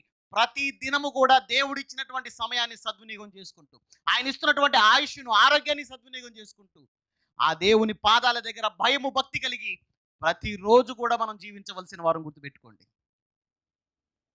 అందుకోసమే మన కోసం ప్రభువైన యేసుక్రీస్తు వారి బలియాగం జరిగింది. ఏదో నమ్ముకున్న తర్వాత నామకార్థంగా మారిపోతామని మాత్రం కాదండి. ఈరోజు నామకార్థంగా మారిపోయిన వారు కోకొల్లలుగా కనిపిస్తున్నారు. సమాజంలో నామకార్థంగా మారిపోయిన వాళ్ళు కోకొల్లలుగా కనిపిస్తున్నారు. వారానికి ఒకరోజు భక్తి పేరుతో ఏదో వెళ్ళి వచ్చామన్నట్టుగా దానికోసమే పరిమితం అయిపోయి కనిపిస్తున్న వారు ఎంతోమంది కనిపిస్తున్నారు. ఆ గుంపులో మనం ఉండకూడదు. అర్థమవుతుందండి? నామకార్థ క్రైస్తవులుగా, ఆదివారపు క్రైస్తవులుగా, పండగ క్రైస్తవులుగా క్రీస్తునందు ప్రియులారా మన జీవితాలు మిగిలిపోకూడదు. ప్రభువైన యేసు క్రీస్తు వారి బలియాగానికి తగినట్లుగా, ఆయన శిలువ త్యాగానికి తగినట్లుగా మాదిరికరమైనటువంటి జీవితంతో మంచి సాక్ష్యము కలిగి ఈ లోకంలో మరణం వరకు కూడా మన ప్రయాణం అనేది కొనసాగించాలి. ఎక్కడ బలహీనత కలిగి మనం ఉన్నామో, ఎక్కడ మనలో లోపాలు ఉన్నాయో మనం కూర్చొని ఆలోచిస్తే మనకు అర్థమైపోతుంది. ఎవరో మళ్ళీ ప్రత్యేకంగా మనం చెప్పాల్సిన అవసరం లేదు. వాక్యం వింటున్నాము సేవకుల ద్వారా. సేవకులు మన మేలు కోరి విలువైనటువంటి సంగతులు అందిస్తున్నారు. ఆ మాటలు విన్నప్పుడు కూర్చొని మనసు పెట్టి ఆలోచిస్తే మనలో ఉన్నటువంటి లోపాలు, మనలో ఉన్నటువంటి బలహీనతలు మనకే అర్థమవుతాయి. వాటిని సరి చేసుకోవడానికి ప్రయత్నం చేయాలి. పగలు కూడా చెప్పాను. వాటిని ఒప్పుకొని విడిచిపెట్టడానికి ప్రయత్నం చేయాలి, కానీ కప్పుకొని అలాగే కొనసాగడానికి మాత్రము ప్రయత్నం చేయకూడదు. కాబట్టి ఎక్కడున్నాము, ఏ పరిస్థితుల్లో ఉన్నాము, యేసుక్రీస్తు వారి బలియాగాన్ని హృదయమందు పదిలపరుచుకొని జ్ఞాపకాలలో దాన్ని ముద్రించుకొని ప్రతిదినము కూడా భయము భక్తి కలిగి జీవించేటువంటి పరిస్థితి మన జీవితాల్లో ఉందా? లేకపోతే ఏదో వారానికి ఒకసారి అన్నట్లుగా, నెలకు ఒకసారి లేక సంవత్సరానికి ఒకసారి అన్నట్లుగా మన జీవితం మారిపోయిందా? ఒక్కసారి ప్రియులైనటువంటి మీరందరూ, దేవుని పిల్లలైనటువంటి మీరందరూ కూడా మనస్ఫూర్తిగా మిమ్మల్ని గురించి మీరు ఆలోచించండి. మరలా చెప్తున్నాను, మీ పక్కన ఉన్న వాళ్ళ గురించి, మీ వెనుకున్న వాళ్ళ గురించి, మీ ముందున్న వాళ్ళ గురించి వద్దు ఆలోచన. మీ గురించి మీరు చేయండి. నా గురించి నేను ఆలోచించుకోవాలి, మీ గురించి మీరు ఆలోచించాలి. ఆలోచించినప్పుడే సరైనటువంటి సమాధానం మనకు దొరుకుతుంది. నేను చెప్పు మాటలు ఆలోచించుకు తిమోతి, ప్రభు అన్ని విషయంలో నీకు వివేకం అనుగ్రహిస్తాడని తిమోతి గారికి పౌలు గారు చెప్పినటువంటి మాట ఉంది. కాబట్టి విన్న మాటలను ఆలోచిస్తే ఒకసారి మన స్థితిని గురించి ఖచ్చితంగా దేవుడు మంచి పరిష్కారాన్ని ఆయన చూపిస్తారు. ఆయన వాక్యము ద్వారా ఇస్తున్నటువంటి ఆ పరిష్కారాన్ని మన జీవితాల్లో సద్వినియోగం చేసుకుంటూ ఈ లోకంలో ఉన్నతమైనటువంటి జీవన విధానాన్ని క్రీస్తునందు ప్రియులారా మీరు నేను మనమందరము కూడా కలిగి ఉండాలని, ఎట్టి పరిస్థితుల్లోనూ కూడా యేసుక్రీస్తు వారు చేసినటువంటి బలియాగాన్ని మర్చిపోకుండా, ఒకనాడు ఇశ్రాయేలు చేసినటువంటి తప్పు అండి. దేవుడు చేసినటువంటి మేలులన్నీ కూడా మర్చిపోయారు. ఎవరో కొంతమంది భక్తులు, అదిగో దావీదు గారు లాంటి వారు, నా ప్రాణమా యెహోవా చేసినటువంటి ఉపకారములు దేని కూడా మరవద్దని బ్రతికిన వారు కొద్దిమంది మనకు కనిపిస్తున్నారు. ఎక్కువ శాతం మంది దేవుని ప్రజలైన వారు పాత నిబంధన కాలంలో దేవుడు చేసినటువంటి మేలులను మర్చి బ్రతికిన వారమే. ఆ తప్పు క్రీస్తునందు ప్రియులారా క్రైస్తవులుగా మనం చేయకూడదు. ముఖ్యంగా యేసుక్రీస్తు వారి బలియాగాన్ని ఎట్టి పరిస్థితులను మర్చిపోవటానికి లేదు. ఉదయాన్నే లేచిన తర్వాత ఒక్కసారైనా గుర్తుపెట్టుకోండి, నా కోసం ప్రభు ప్రాణం పెట్టాడు, నన్ను క్రైస్తవునిగా క్రైస్తవురాలుగా నిలబెట్టాడు. ఇది ఆయన ఇచ్చినటువంటి గొప్ప ధన్యకరమైనటువంటి జీవితం. దీన్ని జాగ్రత్తగా నేను కాపాడుకోవాలన్నటువంటి తీర్మానంతో మన దినచర్య అనేది ప్రారంభమవ్వాలి. అలాంటి ఒక బలమైనటువంటి తీర్మానంతో మనమందరము కూడా బ్రతికే వారిగా ఉండాలని తన కృప చొప్పున దేవాడి దేవుడు మనం నడిపించాలని మనస్ఫూర్తిగా కోరుకుంటూ చిన్న ప్రార్థన చేద్దాం. దయచేసి ప్రార్థనలు ఏకీవించండి. చిన్న ప్రార్థన చేద్దాం ప్రియులారా. దయచేసి అందరూ కూడా ఒక 2 నిమిషాలు విన్న వాక్యాన్ని బట్టి దయచేసి అందరూ ఎవరు అనాలోచనగా ఉండకండి, ఎవరు అశ్రద్ధగా ఉండకండి, ఎవరు నిర్లక్ష్యంగా ఉండకండి. మనలను మన తండ్రి ప్రేమించి అనుగ్రహించినటువంటి గొప్ప సమయాన్ని బట్టి ఆయన స్తుతిస్తూ, ఆయన తన మాటల ద్వారా మనతో మాట్లాడినటువంటి విధానాన్ని బట్టి ఆయనను కీర్తిస్తూ, ఒకసారి ఎవరికి వారు మీ ఆత్మీయస్థితిని ఒకసారి ఆలోచించుకోండి. యేసుక్రీస్తు వారి బలియాగాన్ని మరచి బ్రతికేటువంటి పరిస్థితుల్లో ఒకవేళ ఉన్నారా? ఎప్పుడో గుర్తొచ్చినప్పుడు మాత్రమే యేసుక్రీస్తు వారు నా కోసం ప్రాణం పెట్టాడని 2 కన్నీటి బొట్లు కార్చి విడిచిపెట్టేవారిగా మనం ఉన్నామా?